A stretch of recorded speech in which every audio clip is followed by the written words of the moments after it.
Salut, bonjour à tous. Nous tournons autour de 7 heures. Bienvenue sur Canal 3 en direct sur Actu Matin. Dans les instants qui vont suivre, nous parlerons des changements climatiques, du réchauffement de la Terre et leurs effets sur l'environnement et le quotidien des habitants de la planète. La problématique était au cœur d'un grand rassemblement en Égypte pour la COP27 à Sharm el-Sheikh. Les Nations Unies veulent travailler à renouveler la solidarité entre les pays pour faire face à la destruction de la couche d'ozone. Un journaliste spécialiste des questions environnementales est notre invité ce matin. Didier Hubert Madafimé nous présentera le tableau de l'existant et nous dira si les solutions apportées aux problèmes sont des plus imparables. Restez avec nous. Rendez-vous ce jeudi, on parlera politique et élection. Nous sommes désormais à un mois de l'ouverture officielle de la campagne électorale pour les 9e législatives en République du Bénin. Les 7 partis politiques en lice continuent de déployer leur stratégie de conquête des 109 sièges du Parlement. Aujourd'hui, nous irons voir de plus près le parcours qui a été celui de Moël Bénin, l'une des formations politiques pro-pouvoir qui, pour la première fois, fera sa véritable expérience électorale. Juste Agnoro en est le secrétaire général, il sera avec nous en plateau. Le programme du jeudi sur notre antenne est désormais ouvert. Actu Matin, nous en avons pour 2 heures. La météo nous installe, la une des journaux et la revue de presse nous donneront des précisions sur les nouvelles dispositions prises par le gouvernement autour du foncier pour la correction des opérations de lotissement, de crédit-bail et de bail à usage d'habitation. Merci d'être des nôtres. Bonjour à chacun et à tous. Bienvenue.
Eh bien, dans un instant, vous aurez la une des journaux dans un tout petit instant et ce sera avec vous, Wakabali Para. Bonjour. Bonjour Christian et bonjour à tous. Le rituel sur Actu Matin, après la une, c'est bien sûr le bulletin matinal et il sera avec nous, William Cliquin est d'ailleurs déjà installé en plateau. Bonjour William. Bonjour Christian, bonjour à tous. Bienvenue. Eh bien, dans votre mini-journal, on parlera de l'agence de la coopération allemande au Bénin qui explore un nouvel horizon. La GIZ va désormais s'investir dans l'entrepreneuriat. C'est une réorientation des politiques au profit de la promotion des petites et moyennes entreprises. Le projet est dénommé ProME, Pro-PME. Son premier atelier de mise en œuvre a eu lieu hier, comme vous le voyez sur ces images. Les précisions sont à suivre. Et puis, attendez-vous à lire des messages sur les posters géants et affiches dès demain. Vous en suivrez aussi dans les médias. C'est la campagne 7 jours d'activisme contre les violences basées sur le genre qui commence demain vendredi. Elle court du 25 novembre au 10 décembre 2022. Le Bénin va donc dénoncer les violences faites aux femmes et aux filles à l'instar de la communauté internationale dans notre bulletin matinal. On va y revenir. Eh bien, une courte pause et juste après, les titres de la presse.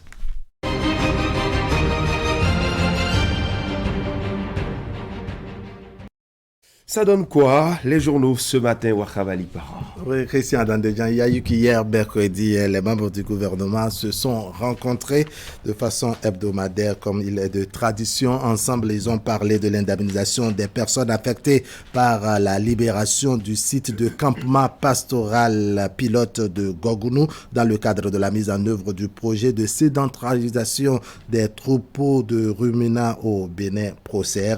Il y a eu également cette question de maîtrise d'œuvre et de conduite d'opération dans le cadre de la construction d'un centre hospitalier universitaire général et d'un centre hospitalier universitaire de la mère et de l'enfant à Togbin. Il y a eu le compte rendu des travaux du comité interministériel de pilotage sur les mesures pour l'assainissement, l'achèvement et la clôture des opérations de lotissement et de remembrement foncier urbain en cours sur toute l'étendue du territoire. Le gouvernement, sinon le Conseil des ministres, a également autorisé à Cotonou l'organisation des rencontres et manifestations internationales. Il y a eu également une mesure individuelle, nomination donc au ministère de l'enseignement secondaire. C'est en résumé, Christian Dandéjan, ces grandes décisions prises hier en Conseil des ministres qui sont déclinées à la une et dans les colonnes des parutions de ce jeudi. On va commencer par le quotidien Maison qui titre « Lotissement, crédit, bail et bail à usage d'habitation, ça bouge autour du foncier et la location ». De nouvelles dispositions fixées par le gouvernement et les députés à l'Assemblée nationale. Libération du site de campement pastoral pilote de Gogounou, les personnes affectées bientôt indemnisées.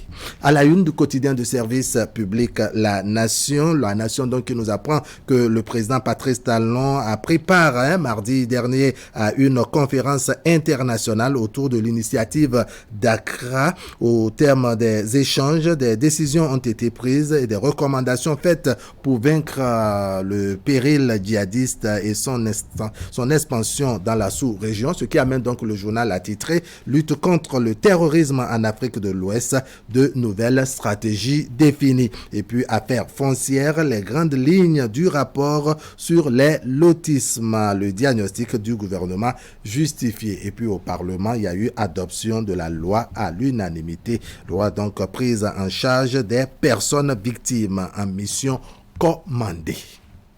L'autre quotidien, adoption de la loi sur la protection des personnes en mission commandée, reconnaissance à l'égard des victimes au service de la nation. Et puis, après 5 années de détention, Laurent Métognon recouvre la liberté. Sa famille politique lui réserve un accueil retentissant, précise l'autre quotidien. À la une de l'Informateur, construction de 2 hôpitaux de référence à Togbin, le pouvoir passe à la phase active. Patrice Talon pour une prise en charge médicale optimale pour tous. Et puis, championnat universitaire du Bénin 2022, Esaü Bédjuromédé en phase nationale. Il y a eu également cette prise de loi, prise en charge, j'allais dire, des victimes des missions commandées, une loi votée en faveur des forces armées béninoises. Quotidien Le Contemporain, législatif de janvier 2023, la Sénat présente le spécimen du bulletin unique aux partis en lice. Et puis, attribution des logements sociaux et économiques, le gouvernement crée un comité national d'allocation à cette fin. Le Contemporain qui nous apprend également que la haute autorité de l'audiovisuel et de la communication rappelle à l'ordre les acteurs et les partis politiques en ce qui concerne la campagne précoce dans les médias pour le compte des élections législatives du 8 janvier 2023. Quotidien L'Actualité, prise en charge et protection des victimes des missions commandées ou de leurs ayants droit. L'Assemblée nationale dote le gouvernement d'une loi majeure. Et puis, positionnement des partis politiques pour les législatives de 2023, le bulletin unique déjà prêt pour le 8 janvier prochain. À la une de Matin Libre, législative 2023, non-positionnement de certains potentiels candidats et pourtant, Éric Ndoundété et les démocrates ont vu juste. Et puis libéré après 5 ans de prison, Laurent Metognon enfin le bout du tunnel. La CSTB rend hommage aux syndicalistes. Ce jour, nous apprend Matin Libre.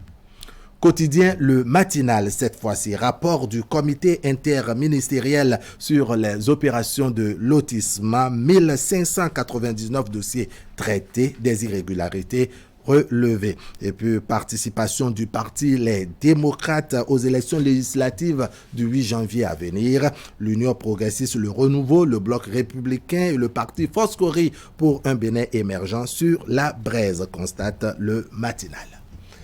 L'autre vision, logements sociaux et économiques, le gouvernement met en place le comité national d'attribution. Et puis, élection législative du 8 janvier 2023, la haute autorité de l'audiovisuel et de la communication dénonce la violation de l'article 47 du code électoral et met en garde. Pendant ce temps, il y a eu ce sommet de la francophonie, le Bénin qui se positionne pour accueillir l'organisation de la 20e édition.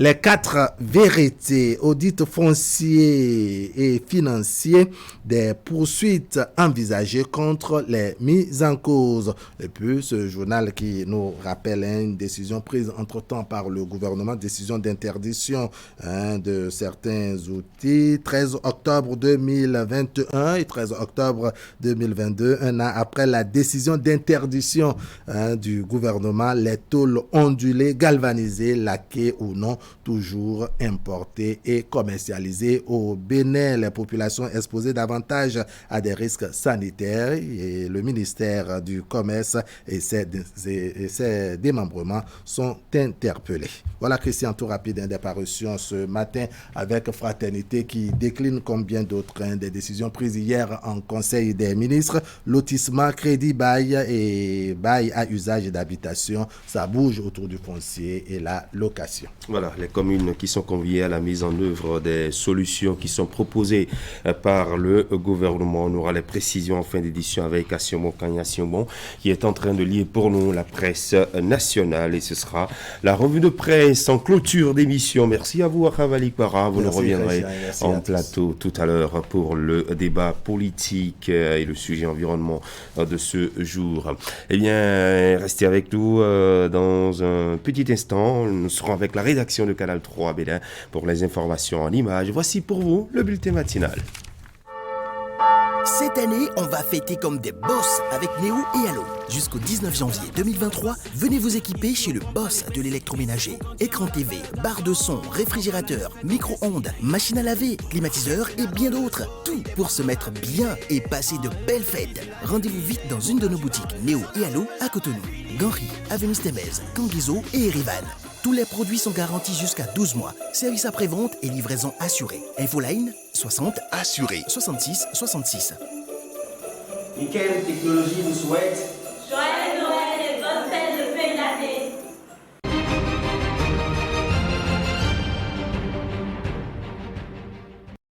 On va parler de ce secteur, le nouveau secteur d'intervention de la GIZ qui est désormais l'entrepreneuriat et les priorités de la structure opérationnelle de la coopération allemande au Bénin sont réorientées vers la promotion des petites et moyennes entreprises.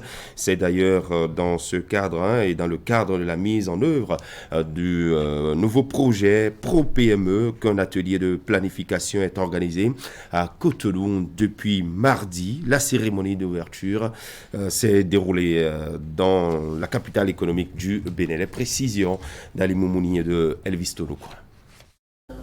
Rencontre préparatoire de la GIZ avec les acteurs étatiques et le secteur privé. Il s'agit des travaux de planification du projet de promotion des petites et moyennes entreprises Pro-PME, nouveau domaine d'intervention de la structure opérationnelle de la coopération allemande au Bénin.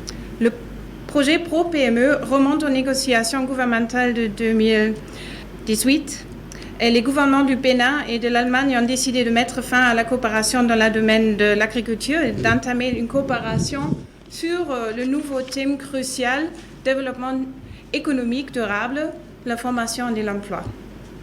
Et le cadre du projet est défini par le plan d'action du gouvernement béninois. Notamment, le projet doit contribuer au pilier 2 pour suivre la transformation structurelle de l'économie.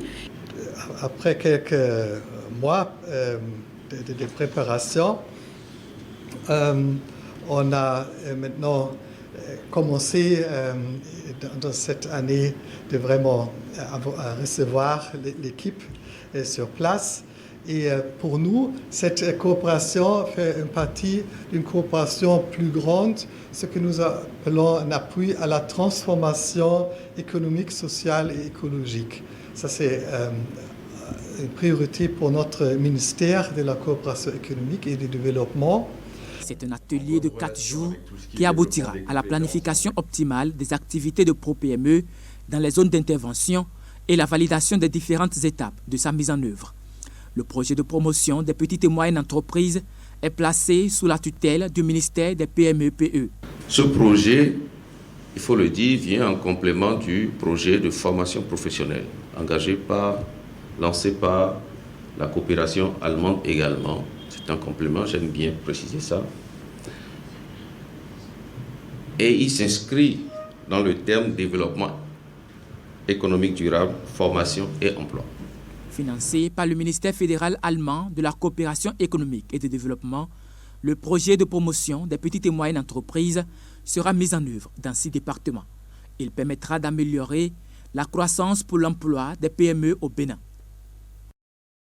On va continuer de parler entrepreneuriat avec la zone industrielle de Glodjibé. Une délégation de la Banque mondiale était sur le site dans la journée d'hier. William Cliquant. Elle est allée, Christian, dans les gens pour faire le suivi et un point d'étape du processus de formation des jeunes mis à disposition du parc textile grâce au projet d'inclusion des jeunes prodiges. Des jeunes introduits grâce à la plateforme Azoli, gérée par l'Agence nationale de promotion pour la promotion de l'emploi. Une séance d'échange avec les responsables du parc textile et l'ANPE s'est déroulée après la visite de supervision au niveau des 2 parcs textiles et de Kajou. Ouliat Sanoussi pour les précisions. À la zone industrielle de Glodjibé ce mercredi, une délégation de la Banque mondiale. Elle est allée pour superviser et voir dans quelle mesure le projet d'inclusion des jeunes prodiges mis en place par la banque avance avec le dispositif Azoli, qui est géré par l'Agence nationale pour l'emploi ANPE. Sur place, la délégation a effectué une visite sur le parc textile et celui du Kajou. L'objectif du Garment Training Center, c'est de former des jeunes béninois sur le métier du textile, après les intégrer dans l'industrie textile du parc. C'est une séance de travail très attendue de notre part.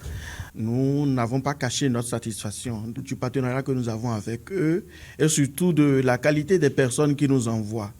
Ce sont des gens que nous sommes heureux de former, qui apprennent très rapidement et qui sont déployés au fur et à mesure sur les unités de production que nous sommes en train de mettre en place dans le parc textile. Vous savez, le parc textile est dans la zone industrielle de Glodjibé est un projet clé en lui-même, très important, porté par le gouvernement qui a mis un grand soin et que nous sommes heureux d'accompagner, nous aussi ici. Au cours de cette séance avec la Banque mondiale, les discussions ont également porté sur d'autres projets, notamment le Kajou. Il est question de pouvoir bénéficier du même appui et des mêmes partenaires que sont l'ANPE et sa plateforme Azoli, en vue de mettre du personnel à disposition au niveau du Kajou. Nous sommes très satisfaits de ce que nous avons vu ici. Au textile, nous avons mis à la disposition des usines de textile 1 millier de jeunes que nous avons vus au travail, en formation. Et cela est très satisfaisant pour ce que nous avons vu. C'est de l'insertion qui est au bout de cette chaîne. Et ici, pour les noix de cajou, l'usine est en démarrage. Et nous allons y recruter également de nombreux jeunes qui vont apprendre le métier pendant une durée déterminée, puis avoir plus tard un contrat pour pouvoir y travailler. La Banque mondiale est un partenaire de la zone industrielle. Et l'ambition du projet est très grande pour le gouvernement béninois qui est en partenariat avec l'institution financière, reconnaît le directeur général de l'ANPE. Il a saisi l'occasion pour ainsi s'adresser à la jeunesse. Je voudrais dire à tous les jeunes béninois que à travers ce projet d'industrialisation ici à la GDIZ, il y a de milliers d'opportunités d'emploi. Le projet vise 350 000 emplois. Dans le textile seul, l'objectif visé est de 20 000 emplois. Et donc, il y a des opportunités d'emploi. Dans les jours et semaines à venir, nous allons lancer un nouveau processus d'enregistrement de tous ceux qui sont intéressés de travailler dans cette zone. Point n'est besoin d'avoir de grands diplômes. Nous prenons des gens qui ont des diplômes, des gens qui n'en ont pas, des gens, pour l'essentiel, il suffit de savoir parler le français et nous pouvons leur trouver des opportunités de travail ici dans la zone. Lorsque le recrutement sera donc lancé dans les communes, les jeunes sont invités à se diriger vers les unités locales de promotion de l'emploi pour s'inscrire afin de pouvoir bénéficier des opportunités qu'il y a dans cette zone industrielle qui leur offre la possibilité de s'insérer professionnellement. Au chapitre politique, il y a cette vague d'adhésion au parti Union progressiste Le Renouveau. À Zakpota, Antoine Afokpofi et ses camarades ont tourné dos au bloc républicain pour désormais militer au sein du parti du Baobab. L'annonce a été faite lors d'un meeting qui a connu la présence des leaders de ce parti dans cette circonscription électorale.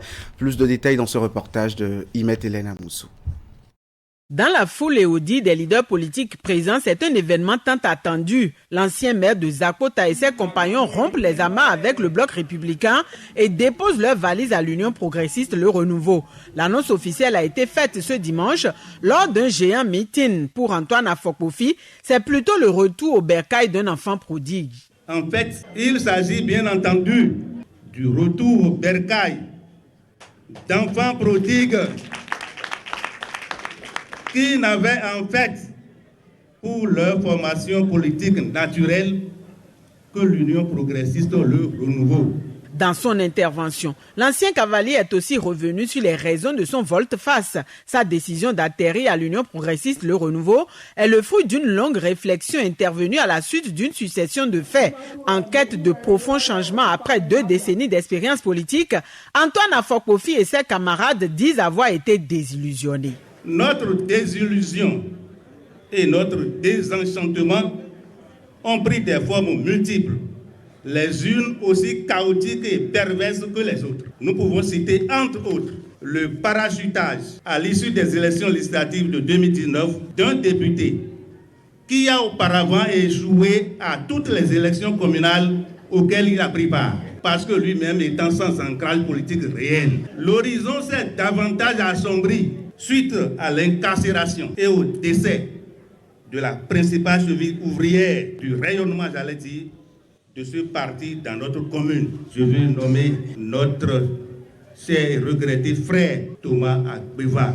Nos responsables, le maire et le député, ont brillé par leur absence. Lors des cérémonies de remise de prix aux meilleurs élèves de nos collèges, initiés par le jeune docteur Éric Baroussi, en vue d'immortaliser notre vaillant camarade décédé. Pour les membres de sa nouvelle famille d'accueil, c'est un grand jour et surtout une grande liesse de retrouver un ancien compagnon de lutte. C'est avec enthousiasme et ferveur que nous l'accueillons et je crois que nous allons nous battre pour que l'Union progressiste Le Renouveau soit vraiment le plus grand parti, le parti hégémonique de notre pays. Je me réjouis vraiment que mon ancien compagnon, puisqu'on a toujours travaillé ensemble, il est allé faire l'expérience au bière. Je me réjouis qu'il retourne au bercail. Il faut retenir que l'Union progressiste, Le Renouveau, continue de s'agrandir, continue de s'affirmer. Et avec toutes ces ambitions, parce que le maire Afokpofi est un gros morceau politique, c'est une expérience, c'est un baobab qui n'a retrouvé que sa maison en réalité.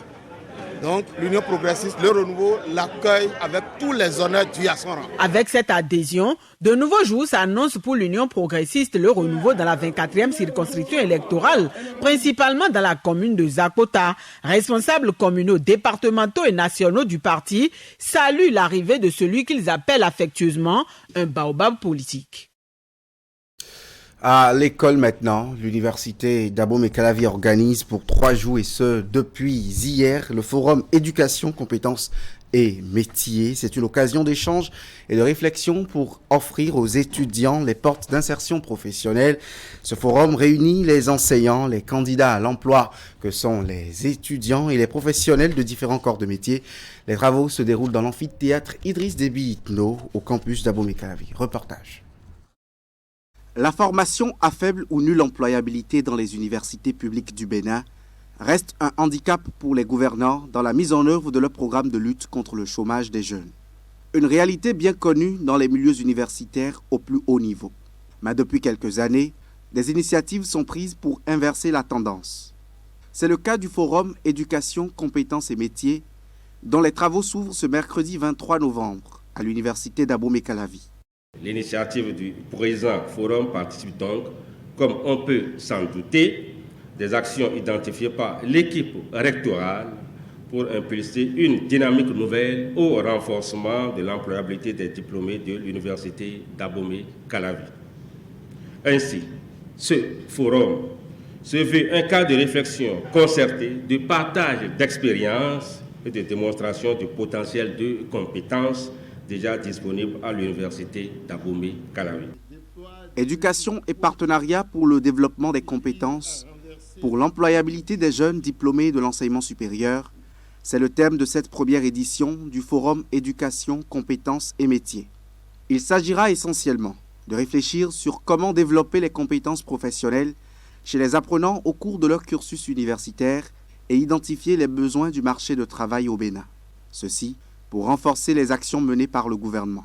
Je ne peux que saluer la présente initiative qui est en parfaite harmonie avec l'ensemble des actions qui sont menées par le gouvernement de la République.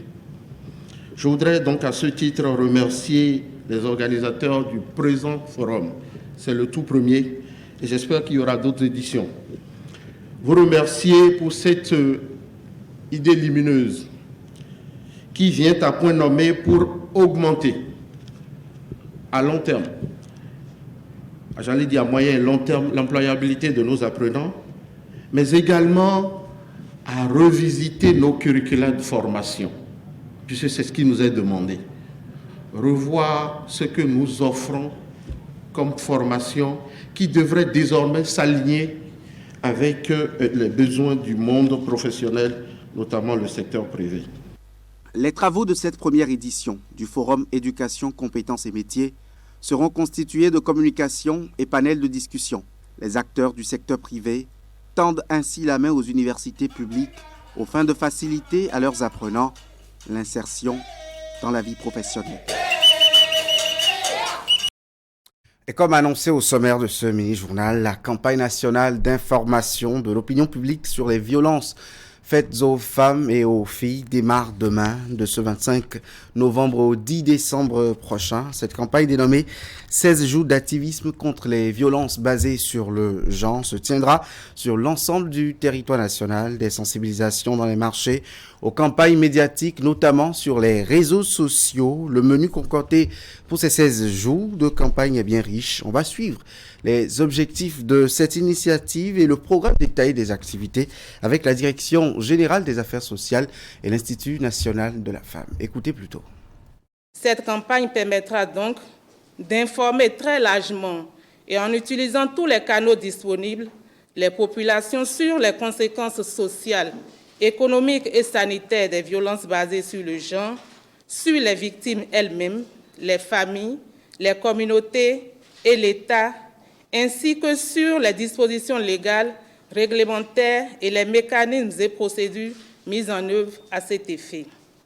La campagne permettra également d'engager toutes les parties prenantes, notamment les autorités morales et religieuses, les hommes et tous les autres acteurs étatiques ou non étatiques, au fin de prendre chacun en ce qui le concerne les dispositions idoines pour faire reculer les violences basées sur le genre. La campagne servira également de creuset pour dénoncer tout comportement, toute tendance, tout silence qui encourage les contrevenants et qui annihile les actions mises en œuvre dans le cadre de la lutte contre les violences basées sur le genre. Ce sera également l'occasion de renforcer la cohésion entre les acteurs étatiques, les élus locaux, les organisations non gouvernementales et les organismes internationaux dans le cadre de la lutte contre les violences basées sur le genre au Bénin. Mesdames et messieurs les journalistes, l'édition 2022 de cette campagne sera marquée par une série d'activités, au nombre desquelles il me plaît de citer le lancement officiel prévu pour se tenir le 25 novembre 2022 à Cotonou, sous la présidence de Madame le ministre des Affaires sociales et de la microfinance. L'organisation d'une discussion entre le ministre des Affaires sociales et de la microfinance et les patrons d'entreprises regroupés au sein de la Chambre de commerce et d'industrie du Bénin et du Conseil national du patronat. À l'occasion, le ministre procédera au lancement de la plaquette sur le harcèlement en milieu de travail. La sensibilisation des femmes des marchés de Cotonou et de quelques membres de l'ANCB suit les dispositions légales et réglementaires de lutte contre les violences basées sur le genre. L'organisation de 2 cafés thématiques par l'ambassade du Royaume des Pays-Bas et l'ambassade de France. L'organisation d'une causerie avec les étudiants et d'une émission interactive. La tenue d'une journée de clinique juridique dans le marché d'Antokpa, pour ne citer que ces quelques activités. Nous allons diffuser des messages thématiques via des TikTok. Nous avons aussi des mini-films que nous avons fait réaliser par l'équipe des comédiens de Jésus Comedy Club. Et nous allons faire une causerie à l'OCOSA avec les étudiants de l'OCOSA. Après cette causerie, nous espérons pouvoir faire une émission sur toujours où on va inviter des étudiants pour parler.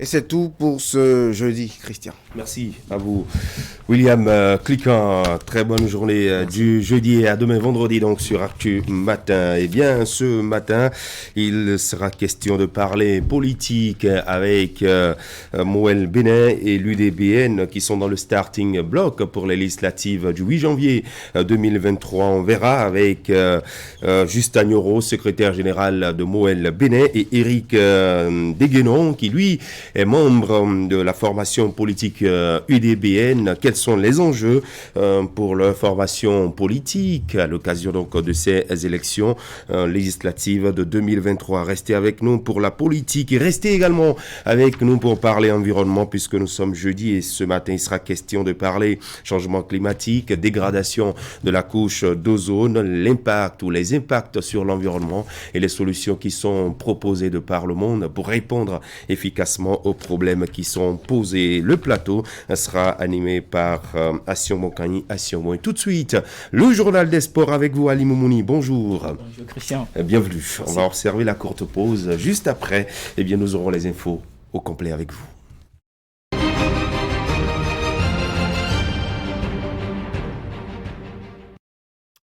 L'info ce matin, on parlera du mondial Qatar 2022 avec les différentes rencontres d'hier dans les groupes E et F. Ali Moumouni. Oui, Christian, il faut donc commencer par cette deuxième point engrangé par le continent africain. C'était bien sûr hier à l'issue de la sortie de l'entrée en lice de l'équipe marocaine.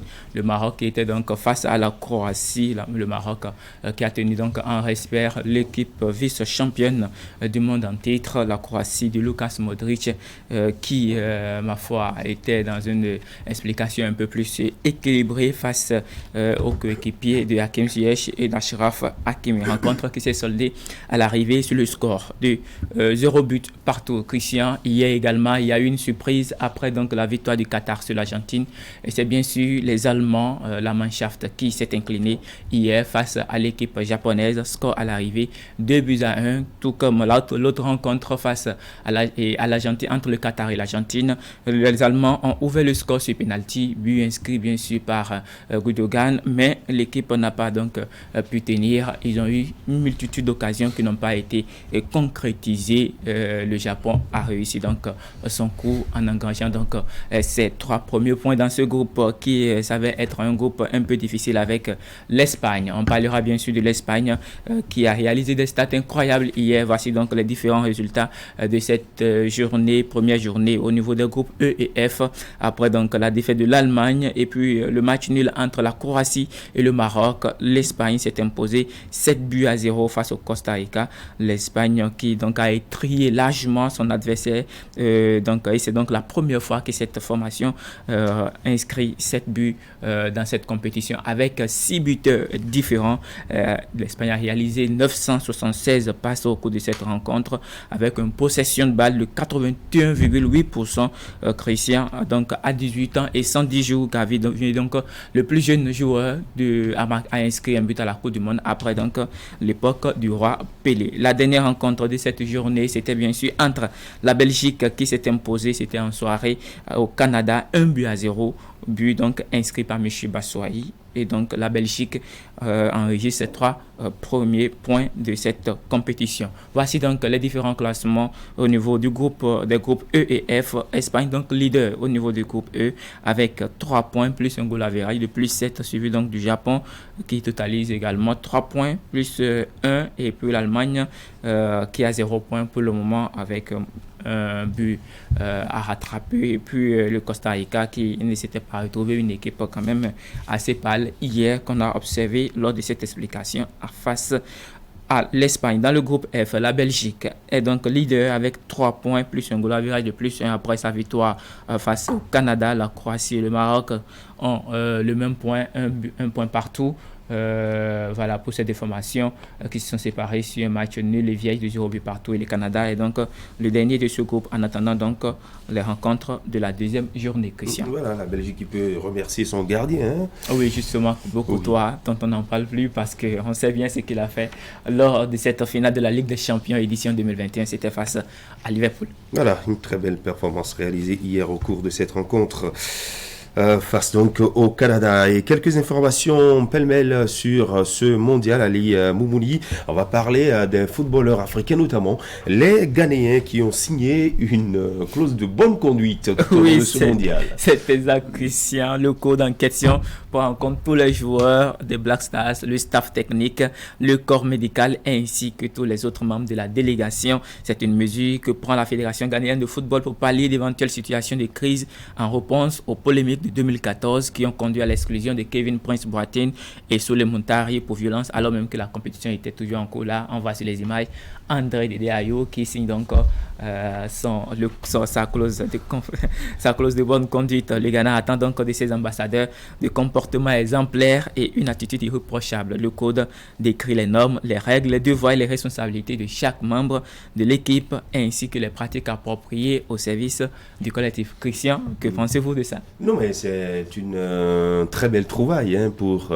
les dirigeants de cette fédération, en tout cas les membres du staff de cette équipe ghanéenne qui emmène les joueurs à prendre, disons, de la hauteur quand il y a des difficultés qui se présentent à eux. Oui, je crois qu'il y a aussi un autre pays, un autre le Cameroun, nation. Merci le beaucoup. Cameroun, le Cameroun avec aussi. l'événement Parce qu'on se rappelle, voilà, avec Alexander Song et puis et c'est équipier en pleine compétition. Voilà, et dire que ces deux formations, ces deux équipes entrent en compétition aujourd'hui. Oui, justement, on va parler du Cameroun. On fait donc un tour pour parler donc du Cameroun et son président, le président de la FECAFOOT, bien sûr, Samuel Eto'o, qui est sur des critiques. Voilà, très exigeant, mais qui est sur des critiques depuis 2 jours sur les réseaux sociaux, notamment dans son pays, Christian, et pour cause, le maillot sénégalais enfilé par l'ancienne star barcelonaise lors de l'entrée en liste des Lions de la Teranga, un geste panafricain salué pourtant par d'autres pays, mais mal accueilli donc dans son pays. Samuel Eto'o qui soutient donc les autres nations, tel maillot qu'il a enfilé. Le maillot du Sénégal. Voilà, justement l'entrée en lice, lors de l'entrée en lice de cette formation des Lions de la Teranga. Christian, on termine avec les affiches du jour. Aujourd'hui, il y aura 4 rencontres comme début quelques jours dans cette compétition, le Mondial Qatar 2022. Aujourd'hui, à partir de 11h, donc le Cameroun dont on parlait sera l'adversaire à jouer de la Suisse. À partir de 11h, l'Uruguay aura pour adversaire la Corée du Sud. Et puis l'autre représentant africain, c'est bien sûr le Ghana. Ils seront face au Portugal de Cristiano Ronaldo à partir de 17h. Rencontre à ne pas rater, un très grand match, Christian. Et pour finir, le Brésil qui sera l'adversaire de la Serbie à 20h. Le Brésil qui est en tout cas favori, je dirais grandissime favori pour ce mondial. Voilà, une petite erreur qui s'était glissée dans vos propos en entame. C'était un match Arabie Saoudite à Argentine. Argentine, voilà. Merci beaucoup et merci à ce téléspectateur fidèle de Canal 3 Bénin. Je veux parler de Noël Chadaré qui a relevé cette petite erreur. Merci à vous, Ali. Allez, pronostic. Premier match, Suisse, Cameroun, pronostic. 1-0 pour le Cameroun. 1-0 pour le Cameroun. Et deuxième match, je sais que vous êtes un fan, supporter de Cristiano Ronaldo, mais de l'autre côté, il y a le Ghana. Il a le Ghana. J'ai même déjà établi un classement où je mets le Ghana qui est donc deuxième. Après, donc, le Brésil dans ce groupe. Donc, je crois que le Ghana partira vainqueur. Vainqueur, d'accord. En tout cas, nous sommes tous derrière les représentants africains, un peu comme Herman Adiambossou qui sautille de l'autre côté. Il va nous rejoindre en plateau tout à l'heure pour le forum politique. Et le forum politique, c'est tout de suite avec nos deux invités envoyés par l'Union pour le développement d'un Bénin nouveau, l'UDBN et puis Moël Bénin. En plateau, nous aurons Estève Eric Deguénon et Juste Agnoro de Moël Bénin. Restez avec nous, le forum politique, c'est tout de suite. Le ministère du Tourisme, de la Culture et des Arts organise du 24 au 27 novembre l'édition 2022 du Salon national du livre autour du thème Femmes et engagement dans la création littéraire en Afrique francophone. Pendant 4 jours, nous vous donnons rendez-vous sur l'esplanade du Palais des Congrès de Cotonou et au centre communautaire EIA pour discuter avec vos écrivains préférés, découvrir l'univers de la création littéraire des femmes d'Afrique francophone. Écrivains invités, Ken Bougoul du Sénégal, Jamel Amati du Togo, Sophia Donon du Bénin. Au programme, conférences débats, séances de dédicaces, ateliers et animations artistiques pour le jeune public, jeux concours avec plein de lots à gagner. Salon national du livre de Cotonou, c'est des moments d'intelligence et de partage, d'émotion.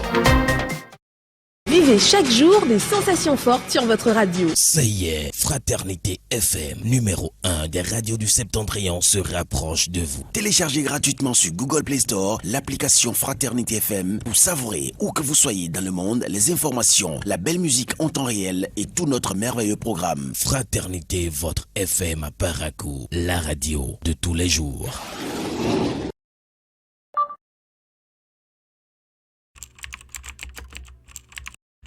Votre chaîne Canal 3 Bénin à portée de main.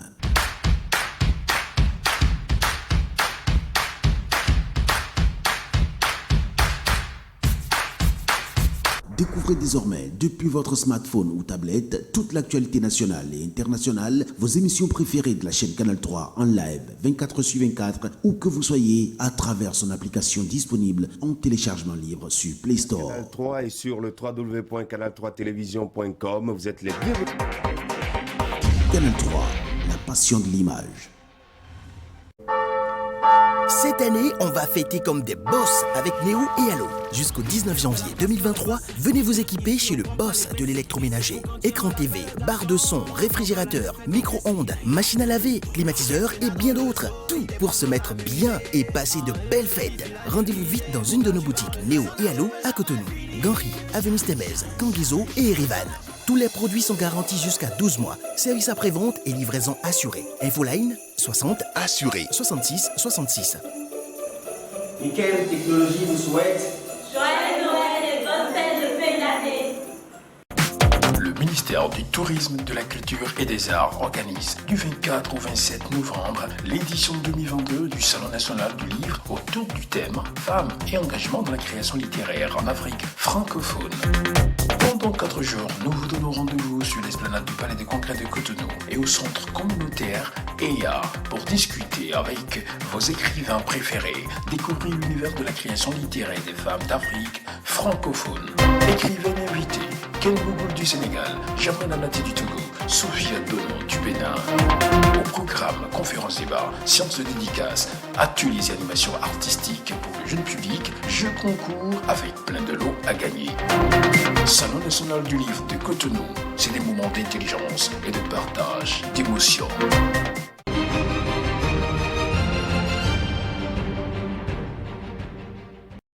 51 minutes après 7 heures. Bonjour, cher monsieur en plateau, Herman Ali Mboussou. Bonjour, Christian Ali. Bienvenue. Merci. Vous êtes le secrétaire général du mouvement des élites engagées pour l'émancipation du Bénin. Justin Nyoro, bonjour. Bonjour, Christian. Merci d'être là. Et puis, Estève Eric Deguenon qui est avec nous. Il est membre de l'Union démocratique. Voilà, démocratique pour un Bénin nouveau, l'UDBN. Bonjour, bienvenue.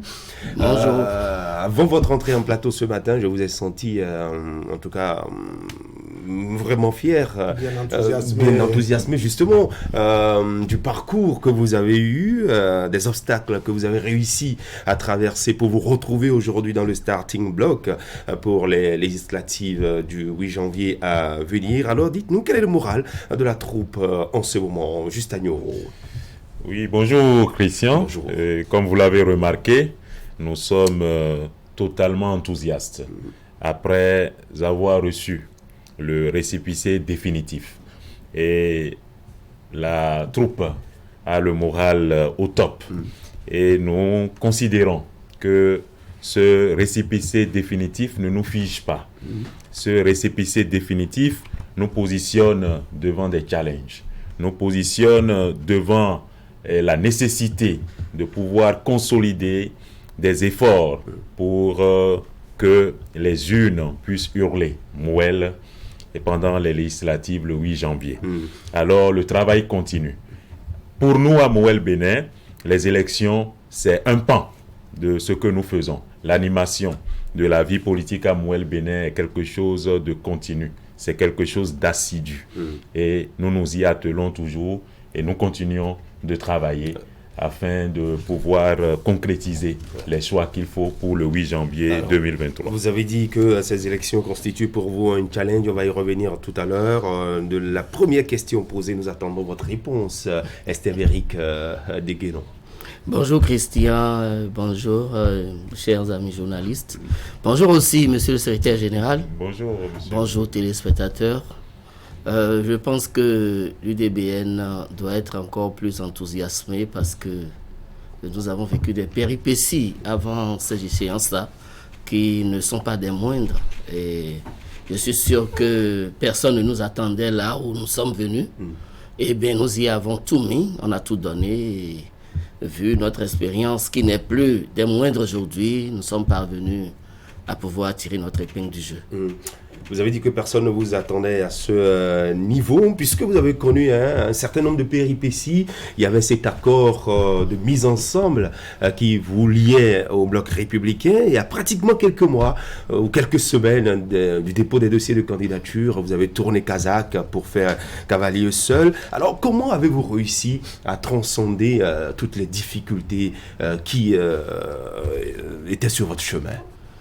Eh bien, je vais commencer par remercier tous ces militants qui y ont tout mis.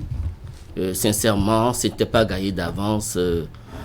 On était parti d'un cercle où nous étions déjà pratiquement phagocytés. Mais quand on est parti de là, chacun a pris son fusil sur son épaule et a tout fait pour que nous puissions quand même atteindre ces challenges-là que nous sommes fixés. Ça n'a pas été facile du tout parce qu'il fallait reconstituer tout ce qu'on avait déjà pratiquement mis ensemble avec le BR. Il fallait reconstituer les organes de l'UDBN. Il y avait tellement il fallait le faire. Mais à force de détermination, de volonté, d'aller de l'avant, nous y sommes parvenus.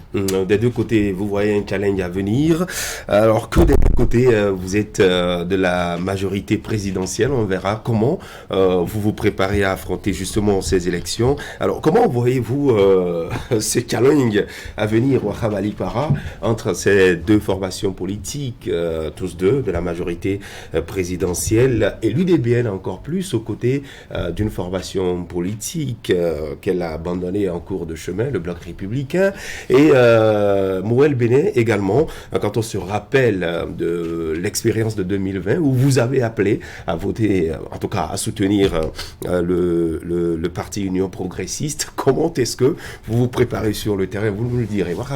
Oui, Christian Dandédia, nous parlons, c'est vrai, ce matin de deux formations politiques, toutes de la mouvance présidentielle, mais sur le terrain politique, les deux n'ont pas les mêmes expériences, les deux n'ont pas été éprouvés de la même manière. Si je m'en tiens aux dernières actualités, puisque vous avez parlé de 2020 par exemple, pour 2020, il n'y a que l'UDBN a pris une part active. Ça veut dire que l'UDBN a réellement participé, n'est-ce pas, à ces élections. Mais il y a un tamis, et à ce niveau, on peut dire que le parti a eu quelques difficultés.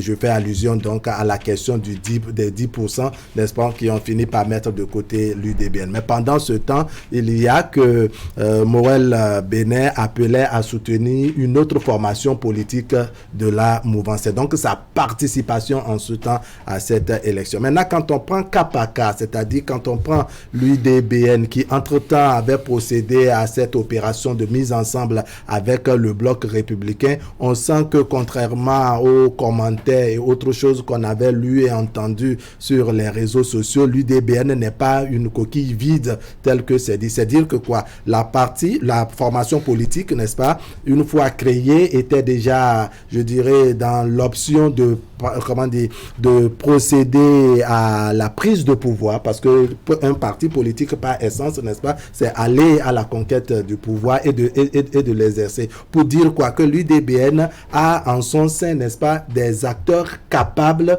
de montrer combien le parti a d'énergie. Après le divorce entre le Bloc républicain et l'UDBN, il faut être vraiment tenace, avoir l'énergie, avoir la tête solide, la tête sur les épaules pour faire ce que l'UDBN a fait, c'est-à-dire pouvoir positionner les candidats sans grande difficulté.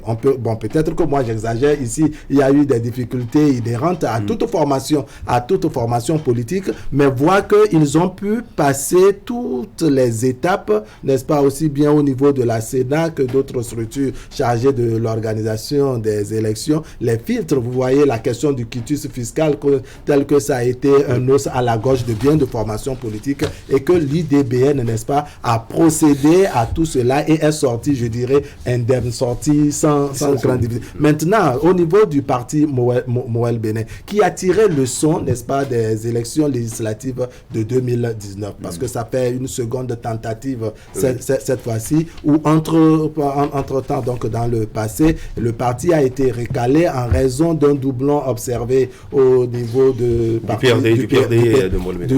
PRD. Qu'est-ce que cela sous-entend? Que le parti Mouel Béné se réveille un peu plus tôt, avec des déclarations parfois choc, avec des initiatives qui sont, je dirais pas prématurées, mais un peu prémonitoires. C'est-à-dire que le parti annonce un peu plus tôt. Pour dire quoi?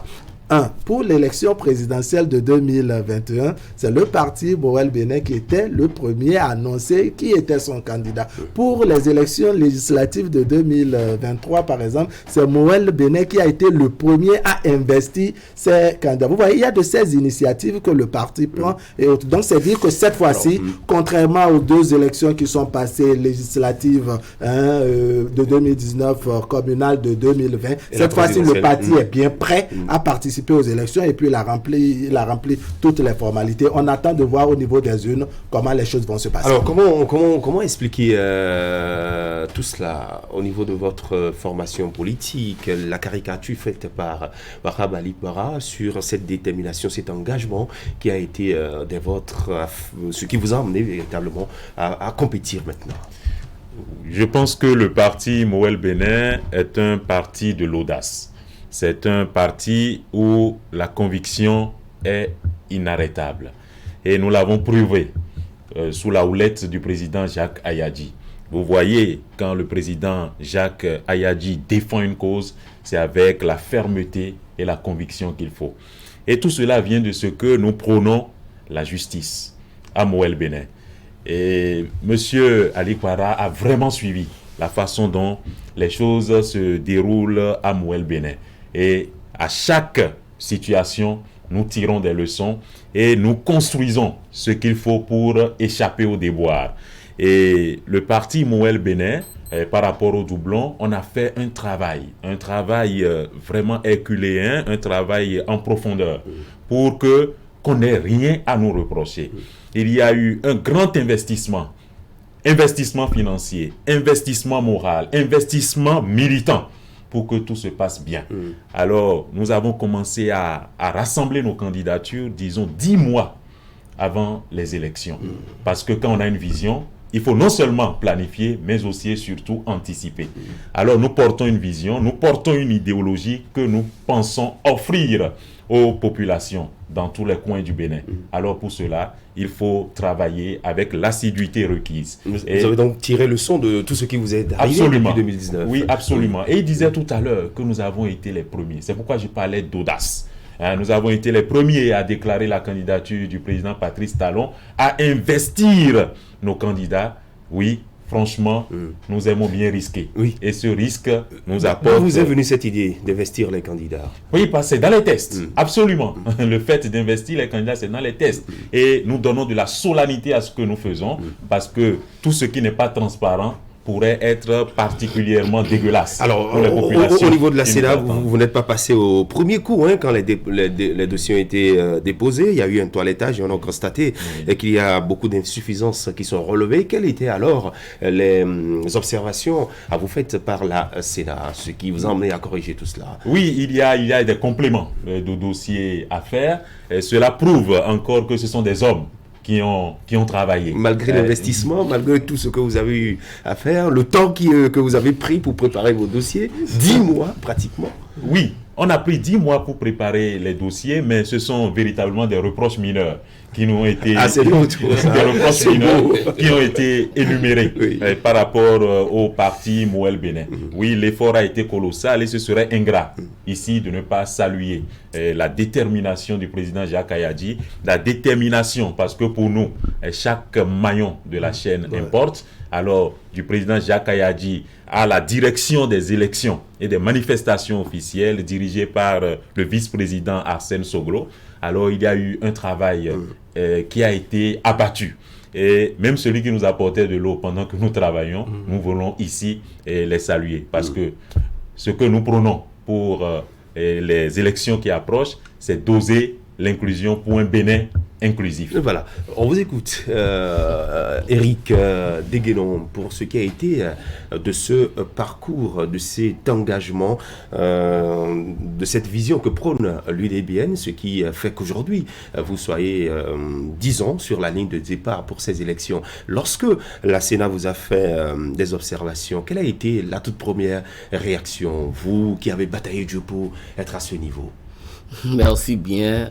Il y a 2 facteurs qui ont prévalu chez nous. Le tout premier, c'est la foi en ce que nous faisons. Parce que nous étions arrivés à une étape où si on n'avait pas foi, au moment où tout le monde ne nous donnait pas candidat aux élections législatives qui viennent, nous y avions foi. Parce que nous l'avons rappelé, les difficultés que vous avez rencontrées à quelques mois. Nous y avions foi parce que on savait d'où on était parti.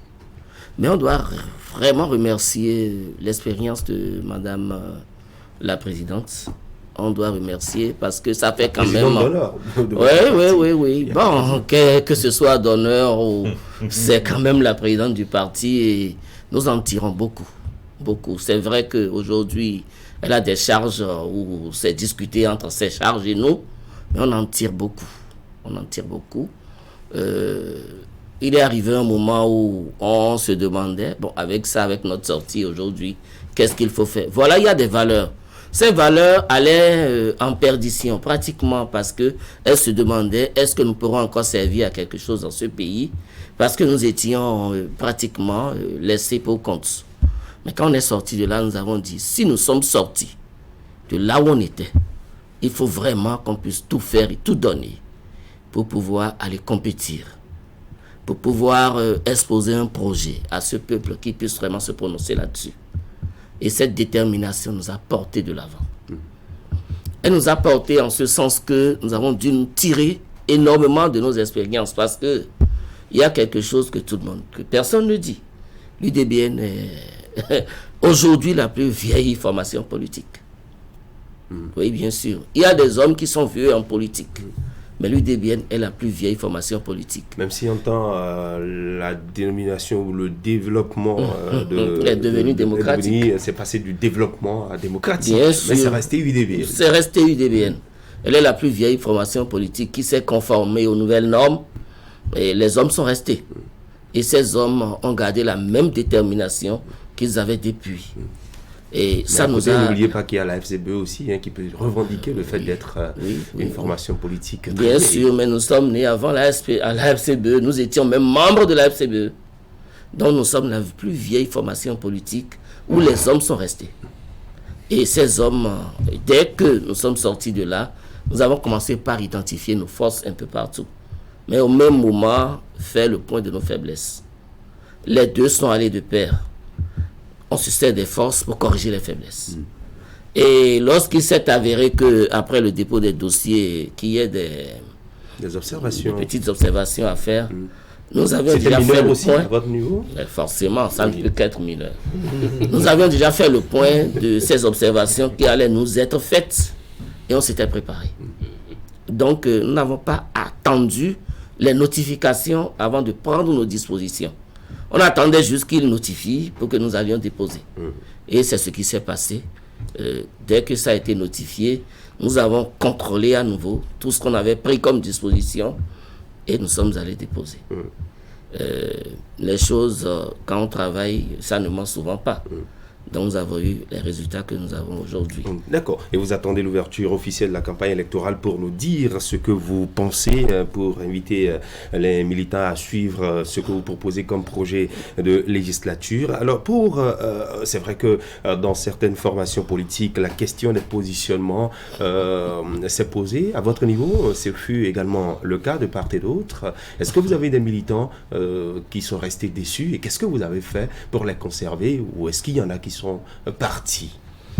Vous savez, c'est le problème. Lorsque vous avez des gens qui sont plusieurs à avoir de la valeur dans une zone, il est toujours assez compliqué à une formation politique de procéder au positionnement. Mais lorsque vous fonctionnez comme une famille, lorsque vous aviez déjà dans vos difficultés quotidiennes des façons de les appréhender, des façons d'apaiser, des façons de rassurer, c'est vrai, aucune œuvre humaine n'est parfaite, mais on arrive toujours dans la différence à des moments donnés à pouvoir s'entendre et apprendre ce qui nous unit comme le plus fort. C'est ce qui s'est passé. Il y a eu des gens qui se sont dit, bon, j'aurais pu être mieux positionné. Il y en a d'autres qui ont dit, j'aurais pu être positionné. Voilà, j'ai donné ci, j'ai donné ça, j'ai beaucoup donné en termes d'investissement humain. Mais ça ne nous a pas divisés. Nous avons pu nous entendre sur l'essentiel et on avance. Alors, vous vous êtes positionné? Oui, je suis positionné. Dans quelle circonscription électorale? Dans la 6e circonscription électorale. Vous occupez une bonne place? Bon, c'est pas mal, toutes les places sont bonnes. D'accord. De votre côté aussi, vous êtes suppléant du premier titulaire dans la 14e. C'est ça, exactement. Je suis suppléant. En tant que secrétaire général d'une formation politique comme Moël Bénin, à cette position, ça vous va? Je pense qu'on parle de positionnement, mais il faut qu'on transcende la question du positionnement pour embrasser la réalité de l'objectif. Quel objectif poursuivons-nous? Alors, quel type d'homme il faut mettre afin que les choses puissent évoluer comme il se doit? C'est cet objectif qui prévaut et en ce qui concerne les positionnements. Donc, au lieu même de parler de positionnement, moi, je vais parler d'objectif. Et nous allons tous mouiller le maillot, quel que soit le positionnement offert. nous allons entièrement nous donner corps et âme afin que le parti puisse triompher, afin d'asseoir la crédibilité de notre parti au niveau des populations.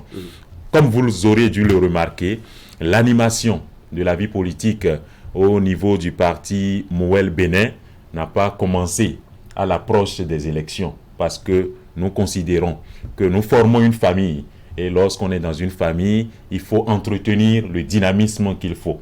Et c'est cela que nous avons fait aujourd'hui, et nous irons compétir en prouvant de quoi nous sommes capables, en présentant aux populations ce qu'elles peuvent avoir afin que leurs conditions de vie sans prétention puissent être améliorées, puissent être bonifiées. Donc c'est pour cela que, quelles que soient les positions offertes, nous attelons à nous accrocher à l'offre politique pour des changements qualitatifs. Alors, vous êtes des enfants d'une même maison. Je veux parler de la majorité présidentielle. Vous vous faites face. Vous allez sur un même marché pour, je dirais, conquérir les électeurs. Alors, quand vous vous regardez, étant enfant d'une même maison, qu'est-ce que vous vous dites alors que les places sont limitées, les places à prendre? Les places sont limitées, mais il faut se dire que dans une même maison, les enfants sont différents. Et c'est cette différence qui conduit à la richesse de la famille. Donc c'est au cœur de cette différence. L'UDBN a quelque chose à offrir. Nous aussi, nous avons quelque chose à offrir. Les places sont limitées. Mais si nous arrachons la place, que l'UDBN continue de rester dans la famille tout de même. Alors, nous allons travailler à Mouel Bénin à pouvoir maintenir cet instant de fête. C'est ce qui est important pendant les élections. Nous avons fait de grands pas en ce qui concerne la paix à promouvoir pendant les élections. Donc dans la même famille, nos différences seront utilisées comme des outils de complémentarité, comme des outils pour pouvoir asseoir un Bénin qui rayonne tout le temps. Alors des concessions à faire pour l'autre quand il s'agit de vous croiser ce sont les urnes qui vont établir cela. Et la fraternité est maintenue, c'est l'essentiel. Voilà, oui, Eric. Monsieur Adandidjan, vous savez que nous y sommes habitués, nous autres. Une élection, c'est une fête. C'est une compétition saine. Et donc, ça ne saurait donner lieu à une quelconque interprétation sauvage des choses. Non, pas du tout. C'est une fête. Ça va se faire et puis on va finir. On va toujours se regarder du bon côté. Et l'UDBN, nous sommes là pour les couches les plus défavorisées. Il faut quand même des gens pour s'en occuper. Donc, nous nous positionnons pour faire en sorte que cette couche-là se sente toujours valorisée. Il n'y a pas de Oui, nous avons, comme vous l'avez dit, deux formations politiques qui appartiennent à la même classe, la mouvance présidentielle.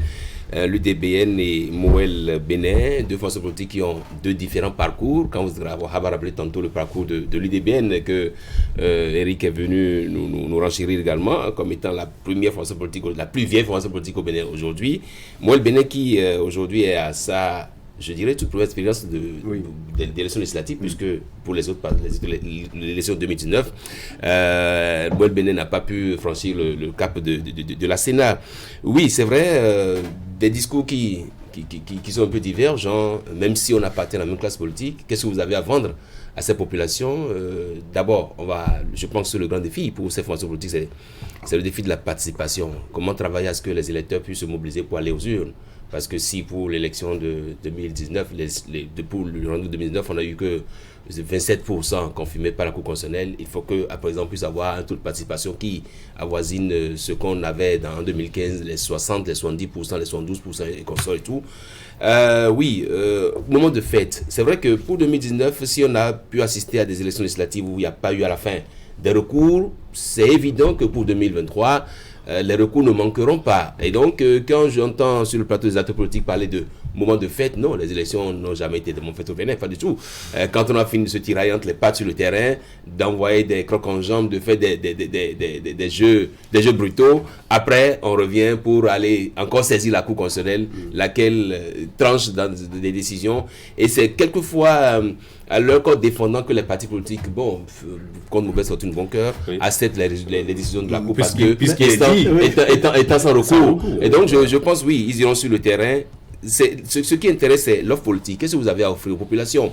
Est-ce pour dire, nous soutenons Patrice Talon qui fait déjà des routes, qui fait déjà tout pour vous, et donc vous voulez qu'on aille de l'avant? Je crains que ces élections ne puissent tourner autour de ces idées-là.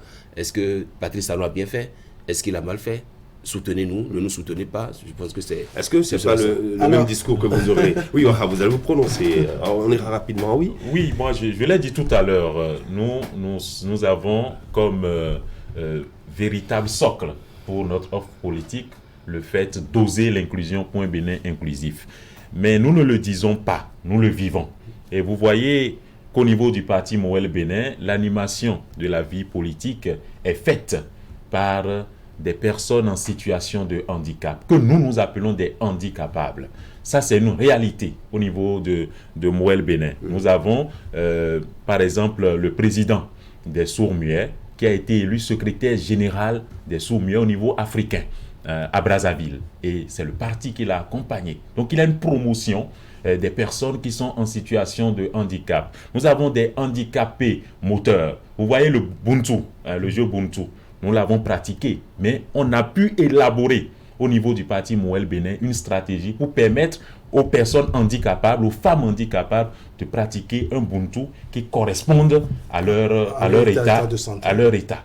Donc, il y a un travail qui est fait. Nous avons traduit nos tests en 10 langues nationales pour permettre au Lopa, la région d'où je viens, au Lopa de pouvoir comprendre le contenu de nos statuts et règlements, pour permettre au Yom de pouvoir comprendre le contenu de nos statuts et règlements. Donc l'inclusion, nous la vivons concrètement. Donc il ne s'agit pas d'une idéologie désincarnée. Il s'agit vraiment d'une idéologie que nous faisons asseoir dans nos actions quotidiennes. Donc c'est ça la richesse de Moël Bénin et c'est le capital humain qui nous importe. Il s'agit de l'épanouissement, non seulement de l'homme, mais j'ajouterai de tout l'homme. Alors, il y a un désir au niveau du parti Moël Bénin de faire contribuer toutes les couches. Et cela se trouve dans notre hymne.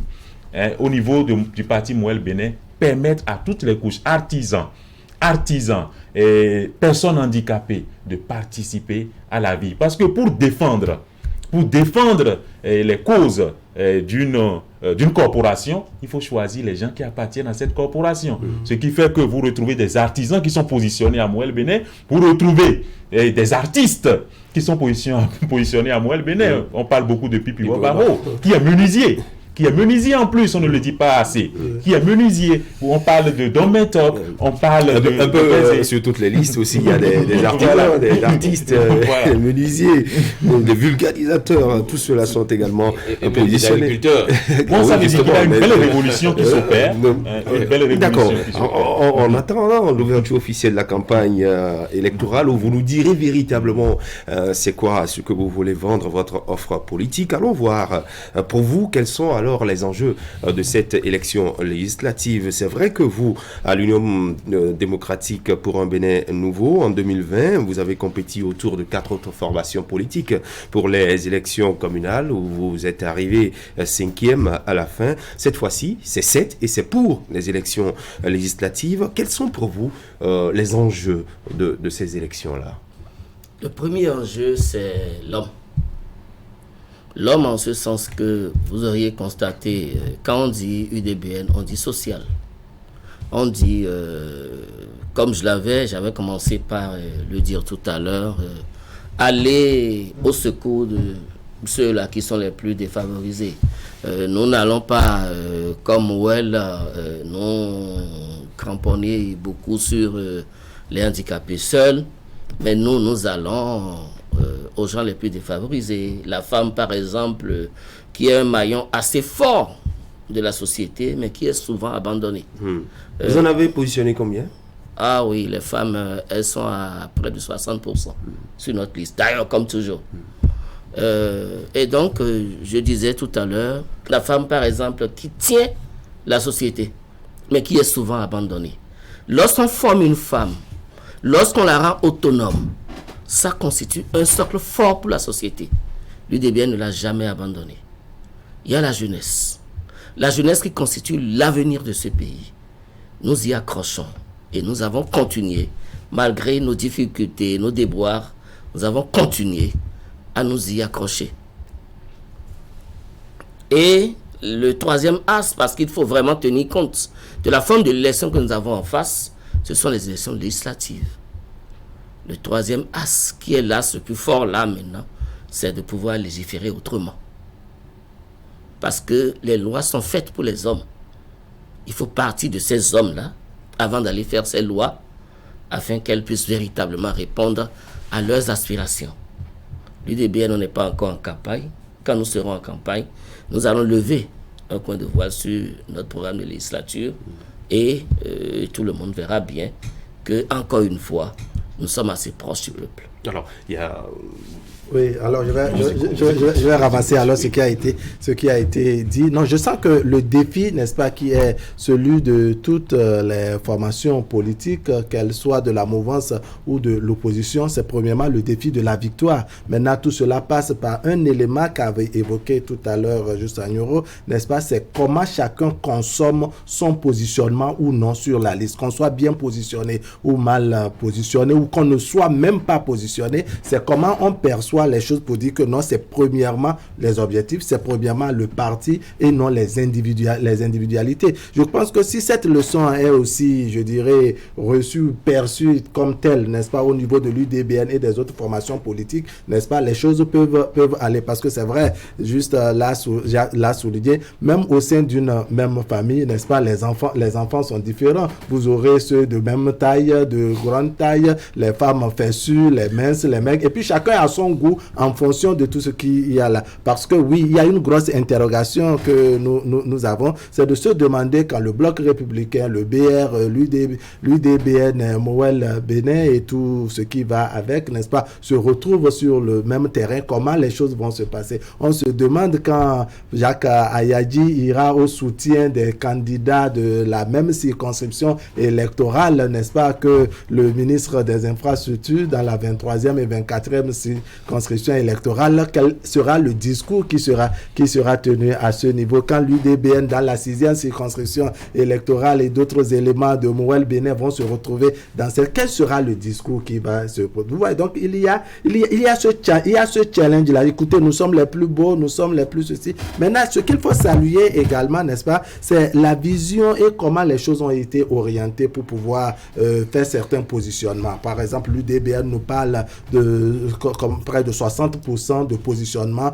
au niveau des femmes. Je pense qu'il y a un chapeau à tirer à ce niveau pour le seul parti politique dirigé pendant longtemps par une femme, pour la patronne du parti, n'est-ce pas, qui occupe l'Institut de la femme, qui a également ce regard depuis fort longtemps, n'est-ce pas, sur les personnes en position de faiblesse, sur les femmes et autres. Je pense qu'aujourd'hui, si on en est arrivé à ce que ce réflexe soit chaque fois immédiat et instantané en direction des femmes, en direction des personnes en difficulté, et donc de toutes les couches sociales, ça doit aller sans doute en faveur, n'est-ce pas, de ce parti politique. On aura à apprécier les choses, ma foi, à l'aune de ce qui va se passer. De ces élections. Oui, je rappelle que vous êtes 7 dans la course. Aujourd'hui, il y a 3 formations politiques de l'opposition, le MPL, la Force Corée pour un Bénin émergent, et les démocrates qui se sont rajoutés à la liste.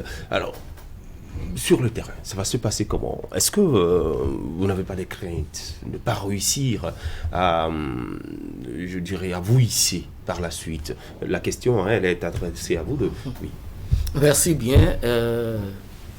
Forcément, lorsque vous allez à un examen et vous faites le point de vos armes, je suis sûr que l'opposition a fait le point de ses armes et la mouvance, elle est prête, elle est debout. Et si je dois parler de ça, je parle de l'ensemble mouvance. Nous sommes tout à fait debout. Nous avons un bilan à défendre. Et lorsque ce bilan, on le voit en face, nous n'avons aucune crainte de ce que les opposants viennent nous ravir la vedette. Parce que nous n'irons pas chercher loin les éléments pour corroborer tout ce que nous avions dit déjà au départ avant de commencer. Justement, vous parlez de l'ensemble mouvance, mais maintenant, pas que l'ensemble mouvance viens... devra s'affronter pour avoir des places au Bien Parlement. sûr, bien Alors, sûr. Comment allez-vous vous y prendre? Non, c'est pas un problème. Dans notre ensemble là, nous avons des différences. Et le peuple n'est pas dupe. Il saura faire le tri dans ces différences-là pour voir ce qui l'intéresse le mieux. Tout à l'heure, j'ai semblé entendre que les élections ne sont pas une fête et tout le reste. Vous savez, on compétit quand on va à un examen. On ne finit pas pour se battre. Mais quand on va le matin, on voit tout le monde concentré. Chacun veut être le premier. Mais dès qu'il sonne midi et on sort, on se salue bien. Il y en a même qui mangent ensemble. C'est aussi ça une compétition. Et tant que les élections ne seraient pas le cas, ce ne serait pas bien. Et même si après nous faisons des recours, on dirait c'est la loi qui le dit. Et lorsque la loi vous offre des opportunités, vous les utilisez, mais tout en restant zen. Et donc, les élections au Bénin, c'est vrai, ça amène des remous, mais vous allez constater que les frictions ne sont jamais allées à la limite de ce que nous voyons ailleurs. C'est pour ça que dès que nous n'avons pas la possibilité de nous amuser un peu pendant une campagne, on ne se sent pas bien. Voilà. Vous vous rappelez de la campagne où il était question de se tenir les uns loin des autres à cause du Covid. Vous avez vu ce que ça a donné. Et donc, c'était un peu terne. Voilà, les élections au Bénin cette fois-ci, resteront toujours une fête. D'accord. Oui. À l'UDBN, est-ce que vous vous êtes intéressé un peu aux autres listes, à qui sont ceux qui sont positionnés, circonscription par circonscription et autres, pour voir si les forces sont pratiquement égales. Monsieur Adandeja, pourquoi vous voulez rentrer dans mon jardin secret? Parce que vous en avez.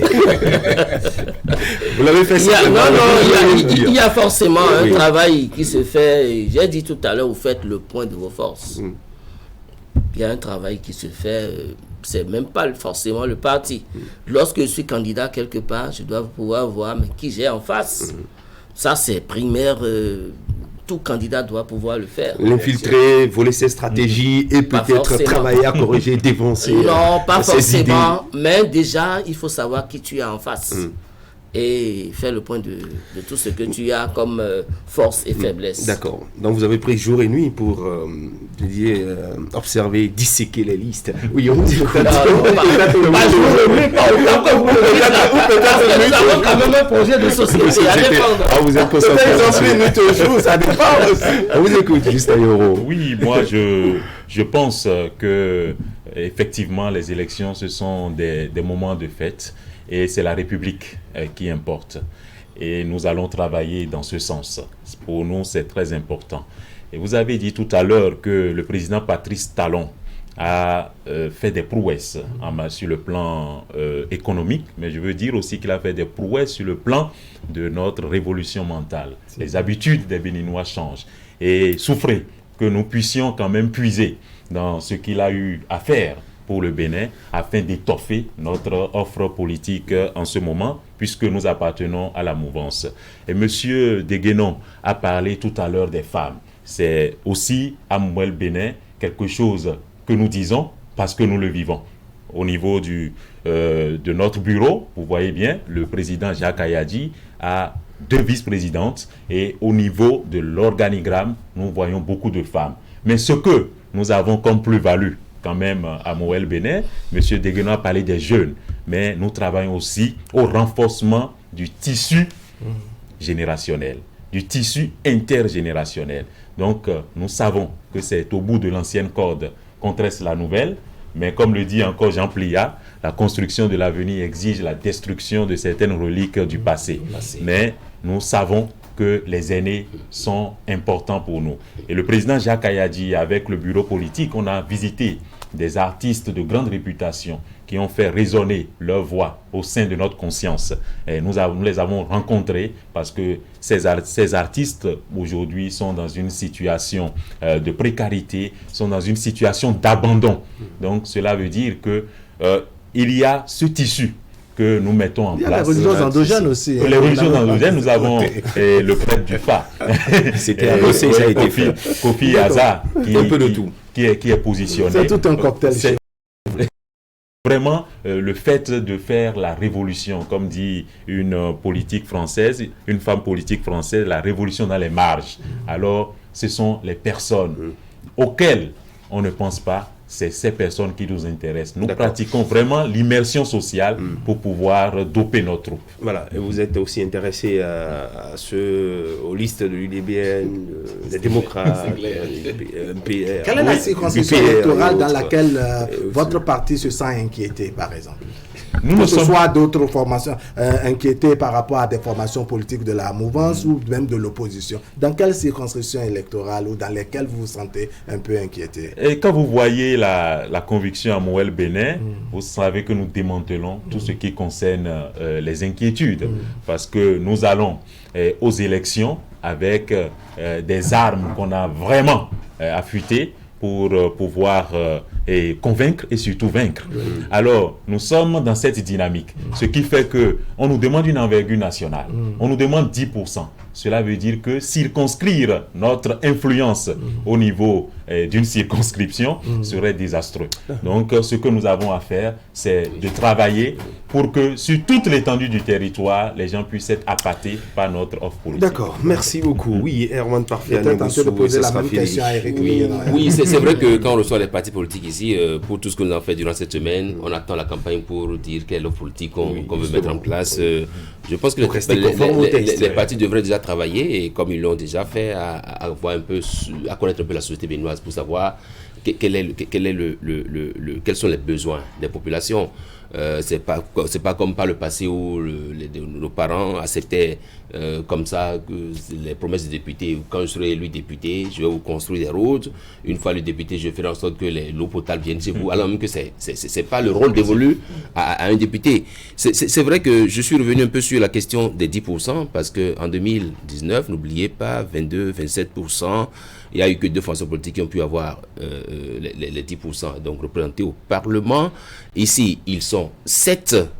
Donc, toute participation doit beaucoup jouer. Si les partis politiques restent dans leur coin, chacun a tiré le drap de son côté, et que toute participation ne permet pas d'obtenir au moins 70-80%, ça pourrait un peu jouer des sales tours, parce que les voix seront émises en ce temps-là, et bien des formations politiques vont dépenser les moyens, vont épuiser toutes leurs ressources, mais à la fin, comme vous l'avez dit, ce ne sera plus un moment de fête, ce sera un moment de désarroi. D'accord, encore quelques secondes pour vous. La suite, avant le démarrage de la campagne électorale, c'est une question que nous posons toujours aux partis politiques qui sont passés ici. Il faut rappeler qu'avec votre arrivée, ça fait les 7 formations politiques en compétition qui sont passées sur le plateau d'Actu Matin pour nous parler un peu de l'ambiance au sein de leur formation et dans leurs états-majors. Alors, en quelques secondes, oui, la suite du programme avant le démarrage de la campagne. Oui, moi je pense qu'au niveau de chaque circonscription électorale, on voit que les candidats et les militants continuent de travailler, continuent de peaufiner les stratégies qu'il faut afin de pouvoir conquérir le pouvoir législatif. Alors, il y a un travail qui se poursuit au niveau des circonscriptions, et il y a une formation des femmes qui se déroule en ce moment. Rien ne s'est arrêté à Moël Bénin. Donc, nous continuons et nous avons la conviction, comme dit Churchill, que qui ose gagne. Voilà. Et vous, Éric Deguénon? Oui, le travail politique, même si on n'est pas en campagne, il est continu.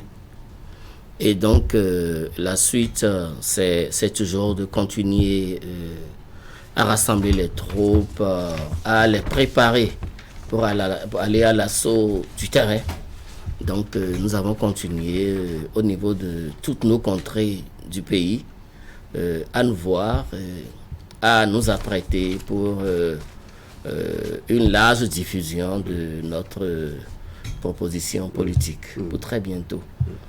Dans tous les cas de figure, à l'UDBN, nous savons à quoi nous en tenir. Et nous n'avons pas une seconde à perdre, parce que nous en avons déjà perdu beaucoup. Et donc, c'est le quotidien. Et ce quotidien, c'est de travailler à ce que notre contrat politique soit celui-là qui passe le mieux. Et ce sera le cas. Voilà, d'accord, on attend de voir. Merci beaucoup. Merci. Merci à vous, Juste Agnoron, secrétaire général du parti Mouel Bénin, et Eric Estève Deguénon, membre de l'UDBN, pour votre présence en plateau ce matin. Nous vous souhaitons bon courage et bonne suite. Allez, dans un instant, on va parler changement climatique, réchauffement de la Terre, leurs effets sur l'environnement, le quotidien des habitants de la planète, et tout ceci avec Assion Monkani Assion et son invité Didier Hubert Madafime, qui nous présentera le tableau de l'existant et nous dira si les solutions apportées aux problèmes liés au changement climatique sont des plus imparables. Restez avec nous, la chronique environnement c'est tout de suite. Merci à vous chers messieurs, bonne journée. Merci.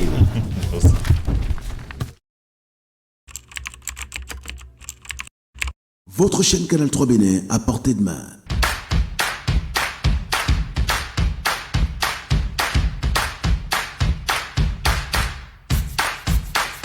Découvrez désormais, depuis votre smartphone ou tablette, toute l'actualité nationale et internationale, vos émissions préférées de la chaîne Canal 3 en live 24/24, où que vous soyez, à travers son application disponible en téléchargement libre sur Play Store. Canal 3 et sur le www.canal3television.com, vous êtes les bienvenus. Canal 3, la passion de l'image. Vivez chaque jour des sensations fortes sur votre radio. Ça y est, Fraternité FM, numéro 1 des radios du Septentrion, se rapproche de vous. Téléchargez gratuitement sur Google Play Store l'application Fraternité FM pour savourer, où que vous soyez dans le monde, les informations, la belle musique en temps réel et tout notre merveilleux programme. Fraternité, votre FM à Parakou, la radio de tous les jours. Cette année, on va fêter comme des boss avec Néo et Allo. Jusqu'au 19 janvier 2023, venez vous équiper chez le boss de l'électroménager. Écran TV, barre de son, réfrigérateur, micro-ondes, machine à laver, climatiseur et bien d'autres. Tout pour se mettre bien et passer de belles fêtes. Rendez-vous vite dans une de nos boutiques Néo et Allo à Cotonou, Ganri, Avenue Stemez, Kangizo et Erivan. Tous les produits sont garantis jusqu'à 12 mois. Service après-vente et livraison assurée. Infoline 60 assuré 66 66. Et quelle technologie vous souhaite? Joyeux Noël et bonne fête de fin d'année.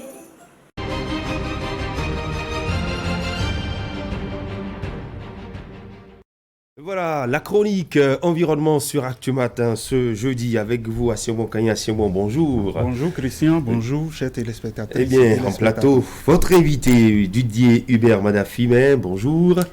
Bonjour Christian. Journaliste et vous êtes également un spécialiste des questions environnementales et parlant justement de l'environnement, on rappelle ce grand rendez-vous qui s'est tenu en Égypte à Sharm el-Sheikh par les Nations Unies pour parler de la COP27, du réchauffement de la Terre, des changements climatiques. Allons voir la réalité chez nous au Bénin et c'est à travers cet élément réalisé par Assion Monkani Assion qui va nous plonger dans nos discussions de ce matin.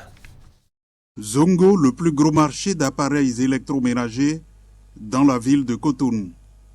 Un quartier où l'on peut acquérir à moindre coût plusieurs gammes de réfrigérateurs, de congélateurs, de postes climatiseurs à usage domestique. Cette année, la clientèle se fait rare et Raimi, commerçant, se plaint de la mévente. Et nous, ça les 500 bédia. Les 500 bédi vaïa. Il y a quelque temps, les ventes étaient courantes et faciles. On ne se plaignait pas. On pouvait vendre jusqu'à 400 000 francs CFA environ en une journée. Tout a changé aujourd'hui. Nous sommes couverts de dettes. Je ne me souviens pas avoir vendu 2 réfrigérateurs depuis le début de l'année. Plus aucun client ne vient vers nous.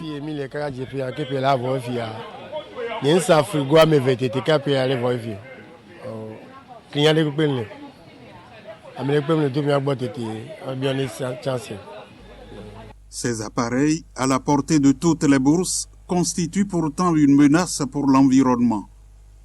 Les substances qu'ils libèrent nuisent à la couche d'ozone et concourent à sa dégradation, ce qui est un danger tant pour les humains, la flore que la faune.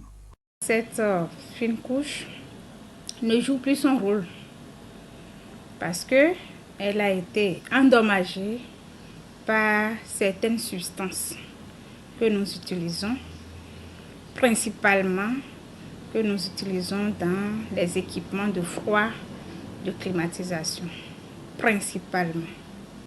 La détérioration de la couche d'ozone devient ainsi une menace permanente pour la vie sur Terre.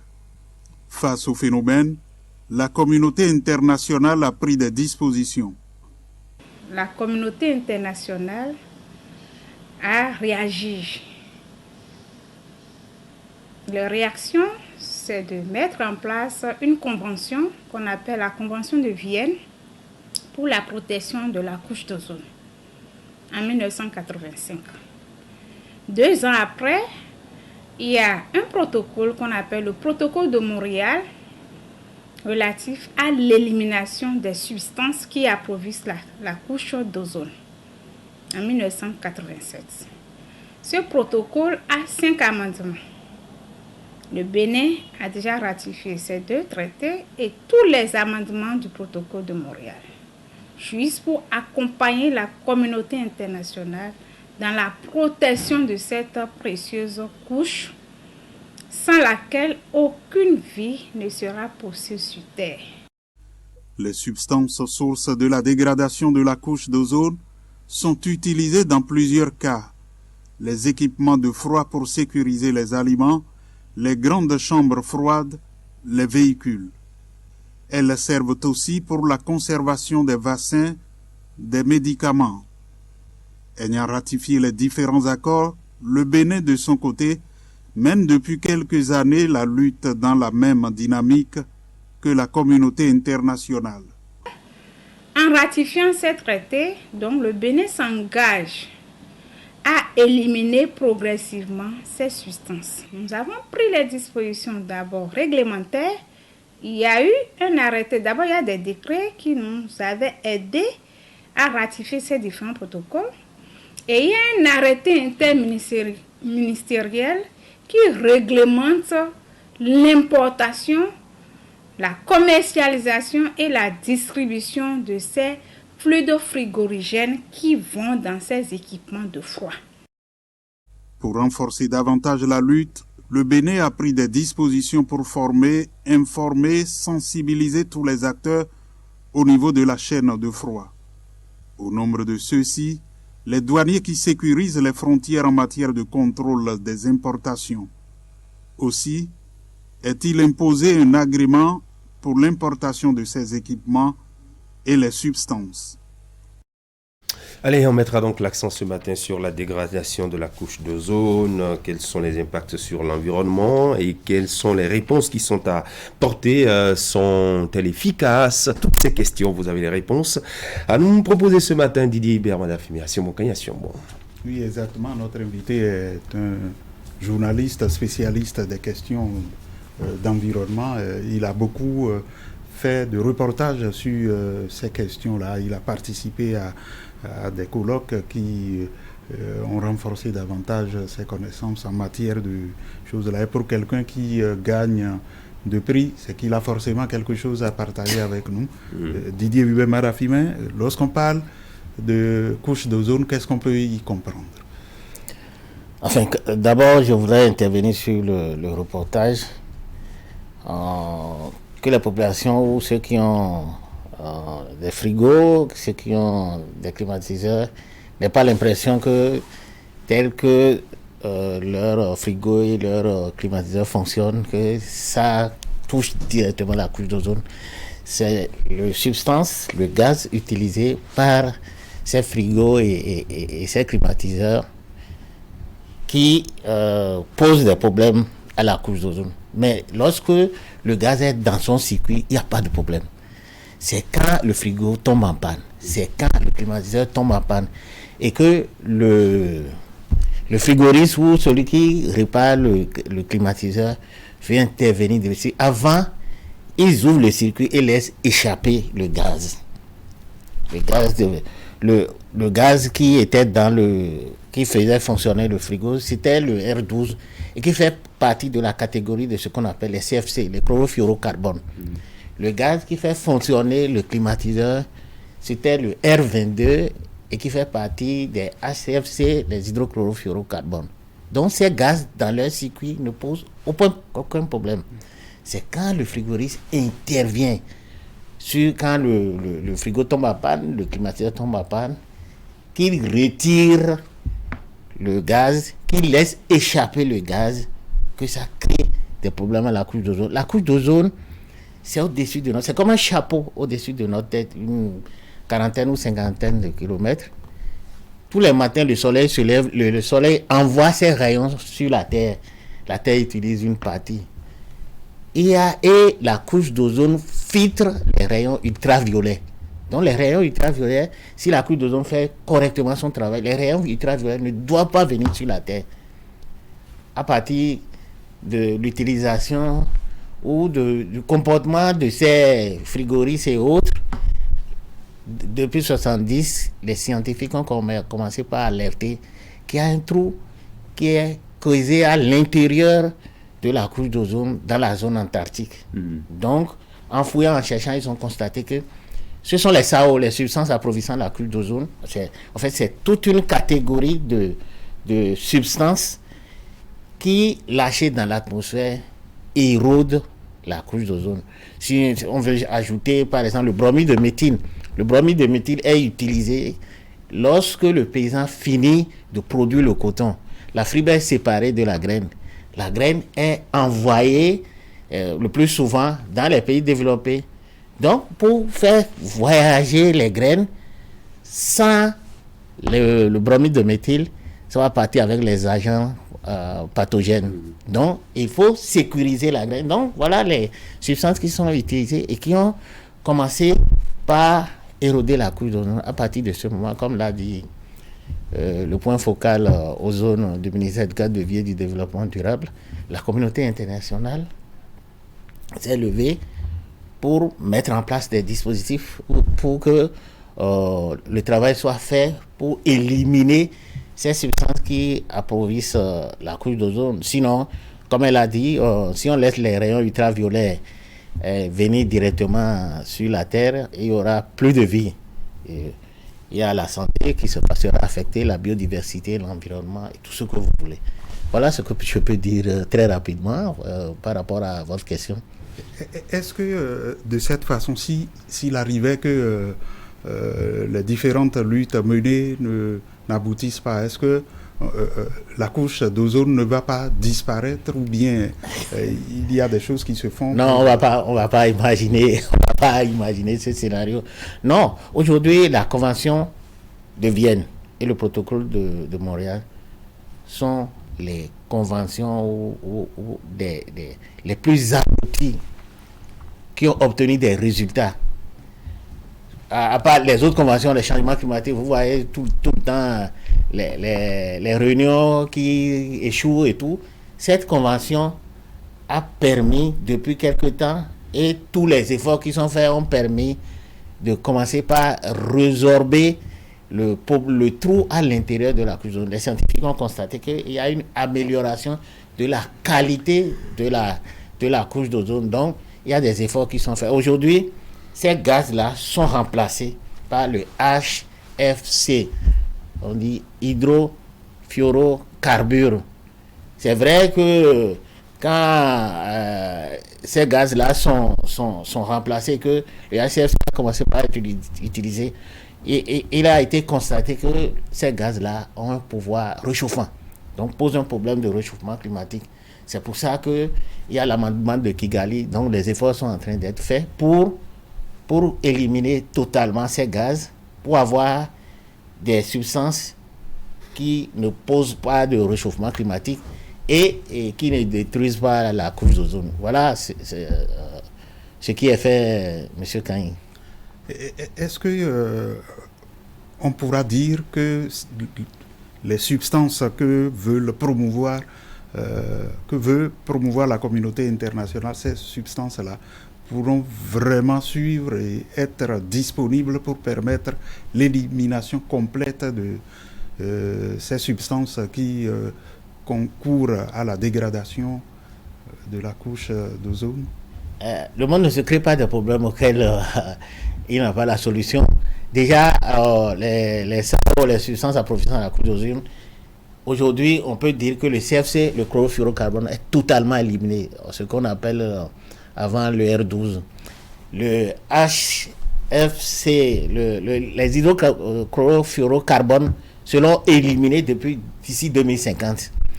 Les nouveaux gaz, c'est leur pouvoir réchauffant qui pose aujourd'hui un problème. Donc, les gens sont en train de travailler. Les scientifiques sont... Il y a un gain commercial derrière ça. Et vous connaissez les pays développés. Ce qu'ils cherchent, c'est de pouvoir à se faire de l'argent. Donc, profit. Et de profit. Ils vont tout faire pour trouver quelque chose qui puisse faire fonctionner le frigo, le réfrigérateur, le climatiseur, et qui puisse permettre d'envoyer les graines de coton, les graines de cacao ou tout ce que vous voulez dans les autres pays sans problème. C'est, en fait, le travail, les scientifiques surveillent et la couche d'ozone et surveillent tout ce qu'on peut faire pour que nous ayons quand même une terre qui nous permet de vivre.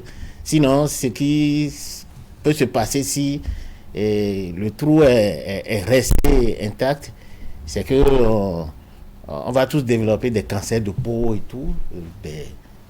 Même les poissons ne peuvent pas respirer. Parce que quand il fait chaud, le système naturel est modifié et tout. Donc les animaux et tout le monde sera touché. C'est pour ça que je remercie ici le ministère du cadre de vie et du développement durable pour avoir organisé une formation qui finit aujourd'hui. J'ai été choisi pour être le formateur. Une formation qui finit aujourd'hui au profit des journalistes, puisque les populations ont besoin d'informations, les populations ont besoin d'être sensibilisées. Donc, vous assistez aussi à la formation. Ce qui a été noté, c'est que parmi les 16 qu'on est en train de former, avant, il n'y a que 4 seulement qui ont une idée de ce que c'est que la couche d'ozone, ce qui n'est pas normal. Donc, je profite de ce cadre pour remercier le ministère du cadre de vie et de la formation pour m'avoir choisi de conduire cette formation. On aurait pu choisir d'autres. En fait, moi, je travaille depuis des années sur la couche d'ozone. Modestement, je peux dire que je suis le seul journaliste africain à avoir gagné 2 fois successivement le prix Média Ozone Afrique. Donc, c'est pour ça que quand l'appel de candidature a été lancé, j'ai déposé mon dossier, j'ai été retenu. Et je crois que la formation va finir aujourd'hui. Et je crois que les collègues font partie avec la capacité, la possibilité de réaliser, et c'est le but, de réaliser des reportages, des comptes rendus, des magazines, pour expliquer davantage aux populations que quand votre frigo tombe en panne, quand votre climatiseur tombe en panne, il faut pouvoir trouver ceux qui ont été formés, parce que tous ceux qui sont dans la chaîne de la protection de la couche d'ozone ont été formés, ont des équipements à leur disposition.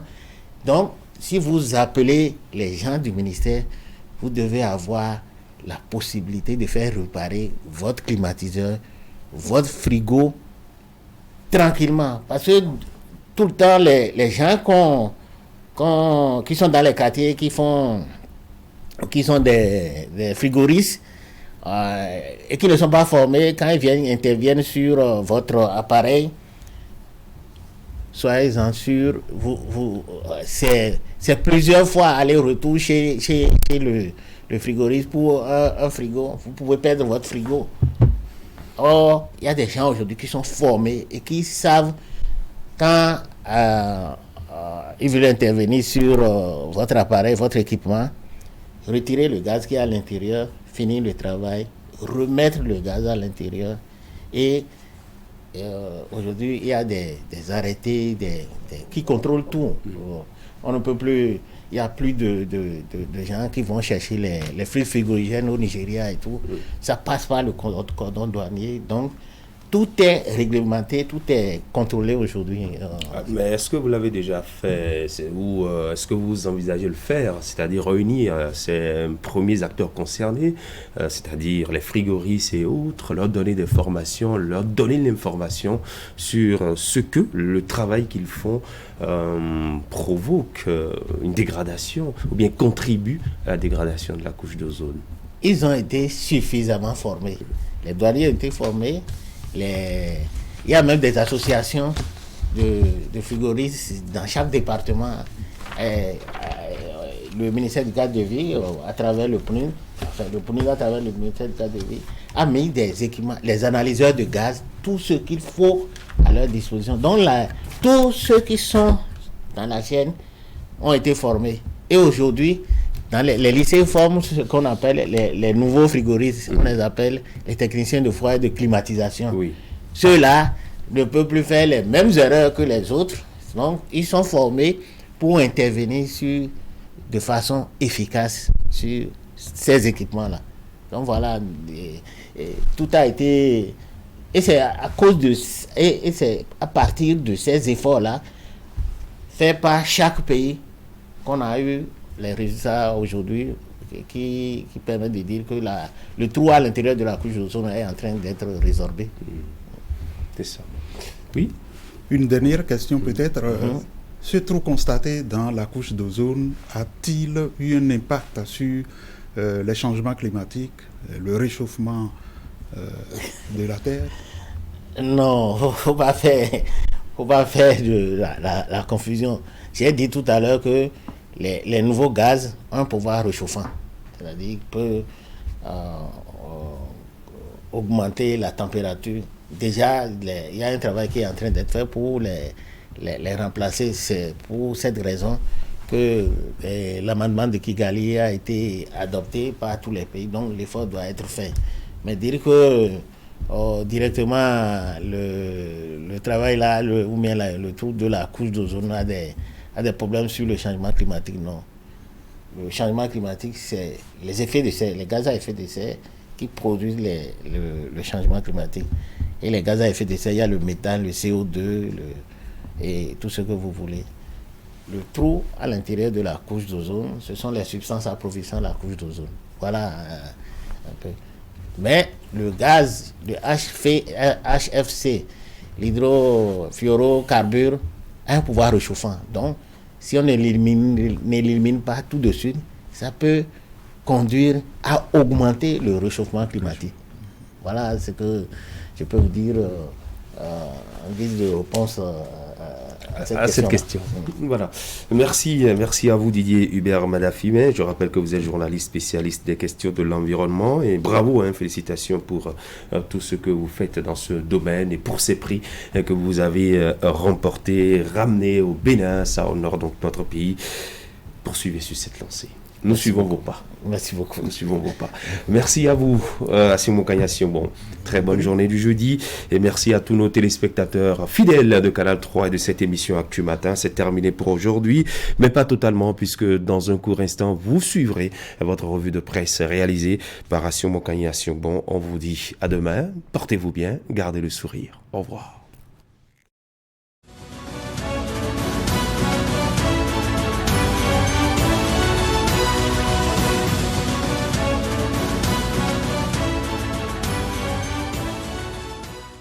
À toutes et à tous, bonjour. Le gouvernement, écrit ce jour Fraternité, a examiné le compte rendu des travaux du comité interministériel de pilotage sur les mesures pour l'assainissement, l'achèvement et la clôture des opérations de lotissement et de remembrement foncier urbain en cours sur toute l'étendue du territoire national, après avoir pris connaissance des irrégularités constatées dans les dossiers d'opérations foncières et des propositions faites par le comité. Le conseil a convié les communes à leur mise en œuvre. Au total, 1599 dossiers d'opérations foncières ont été traités par le comité mis en place par le gouvernement après les travaux. De nombreuses irrégularités, aussi bien au plan technique que financier, ont été observées. Selon le rapport, 11% des cas, soit 178 dossiers, sont à clôturer. 38%, soit 615 dossiers à poursuivre puis à clôturer, et 51%, soit 806 dossiers à soumettre à un groupe d'experts pour une appréciation commune par commune en vue de retenir la suite à y réserver. Pour le matinal, il faudra saluer ce travail qui, d'une certaine façon, vient libérer les populations d'acquéreurs ou de propriétaires de parcelles qui sauront désormais à quel sein se vouer, l'impunité n'étant pas la marque du gouvernement du nouveau départ Écrit le journal, le garde des Sceaux a été dûment instruit à l'effet d'engager des procédures appropriées contre les personnes mises en cause par l'audit financier des opérations. Et aussi, l'autre vision informe que le gouvernement met en place le comité national dans le cadre de l'attribution des logements sociaux et économiques. Fraternité explique que d'après le compte rendu du Conseil, le PROCER a entre autres pour objectif de rationaliser l'espace pastoral au profit des éleveurs et agro-éleveurs en vue de la production de fourrage. Aussi vise-t-il l'installation d'un campement pastoral pilote, le renforcement de 126 campements d'éleveurs et l'appui aux éleveurs individuels. C'est dans ce cadre qu'un site d'environ 1202 hectares a été identifié dans la commune de Gogounou pour abriter ce campement pastoral pilote. Et dans le domaine de la santé, le Grand Matin note que le Conseil des ministres du mercredi 23 novembre montre bien que les membres du gouvernement s'attellent à assurer une prise en charge médicale optimale pour tous. C'est donc à la suite d'une revue de la carte sanitaire du pays que les autorités ont décidé de poursuivre la modernisation des infrastructures et du plateau technique, d'optimiser les ressources matérielles, financières et humaines et d'élever la qualité des services de soins offerts aux populations. L'autre quotidien se porte à l'Assemblée nationale qui a adopté mercredi la loi portant régime de prise en charge et de protection des personnes victimes en mission commandée ou de leurs ayants droit. Le rapport produit par la Commission des relations extérieures, de la coopération au développement, de la défense et de la sécurité a servi de base au vote de cette loi qui vient ainsi soulager les victimes des missions commandées ou de leurs ayants droit. À en croire le journal, le ministre en charge de la défense, Alain Fortuné Nouati, a dit toute sa satisfaction pour le vote de cette loi, qui rend justice aux forces de défense et de sécurité victimes en mission commandée ou leurs ayants droit. Dans la suite, le matinal observe que le parti Les Démocrates dans les starting blocks des élections législatives du 8 janvier 2023 n'est certainement pas de nature à plaire à tout le monde, et pour cause, ce parti pourrait bousculer les intérêts de certaines formations politiques, en l'occurrence l'UP, le Renouveau, le Bloc républicain et la FCBE. En effet, poursuit le journal, l'élection qui s'annonce sera en quelque sorte le baromètre pour tester l'ancrage réel des partis politiques comme l'Union progressiste, le Renouveau, le Bloc républicain. Le parti Les Démocrates ne fait aucun mystère sur son ambition de renverser la donne. Pour y parvenir, le parti qui se réclame proche du peuple compte sur certains facteurs déterminants. Il s'agit en premier lieu de l'héritage de Boni Yayi, dont le parti revendique l'électorat. Par ailleurs, le parti prend comme l'un de ses principaux atouts son discours radical vis-à-vis du pouvoir.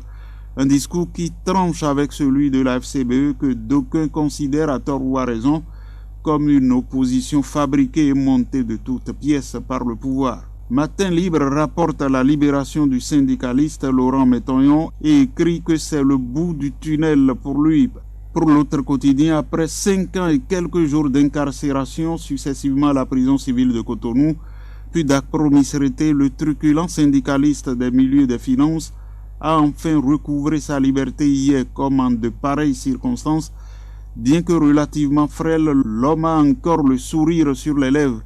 Selon des indiscrétions, ses compagnons de lutte et de combat projettent ce jour à la Bourse du Travail de Cotonou un meeting d'accueil pour saluer le retour de l'intrépide combattant. L'autre vision le rapporte qui confie, citation, « Mes premières impressions, je dois d'abord saluer le Tout-Puissant qui m'a donné la santé. Il a veillé sur moi 60 mois, une semaine, privé de liberté et privé de ma passion. Donc, je ne peux que rendre grâce. » Fin de citation. Merci d'avoir suivi la revue de presse.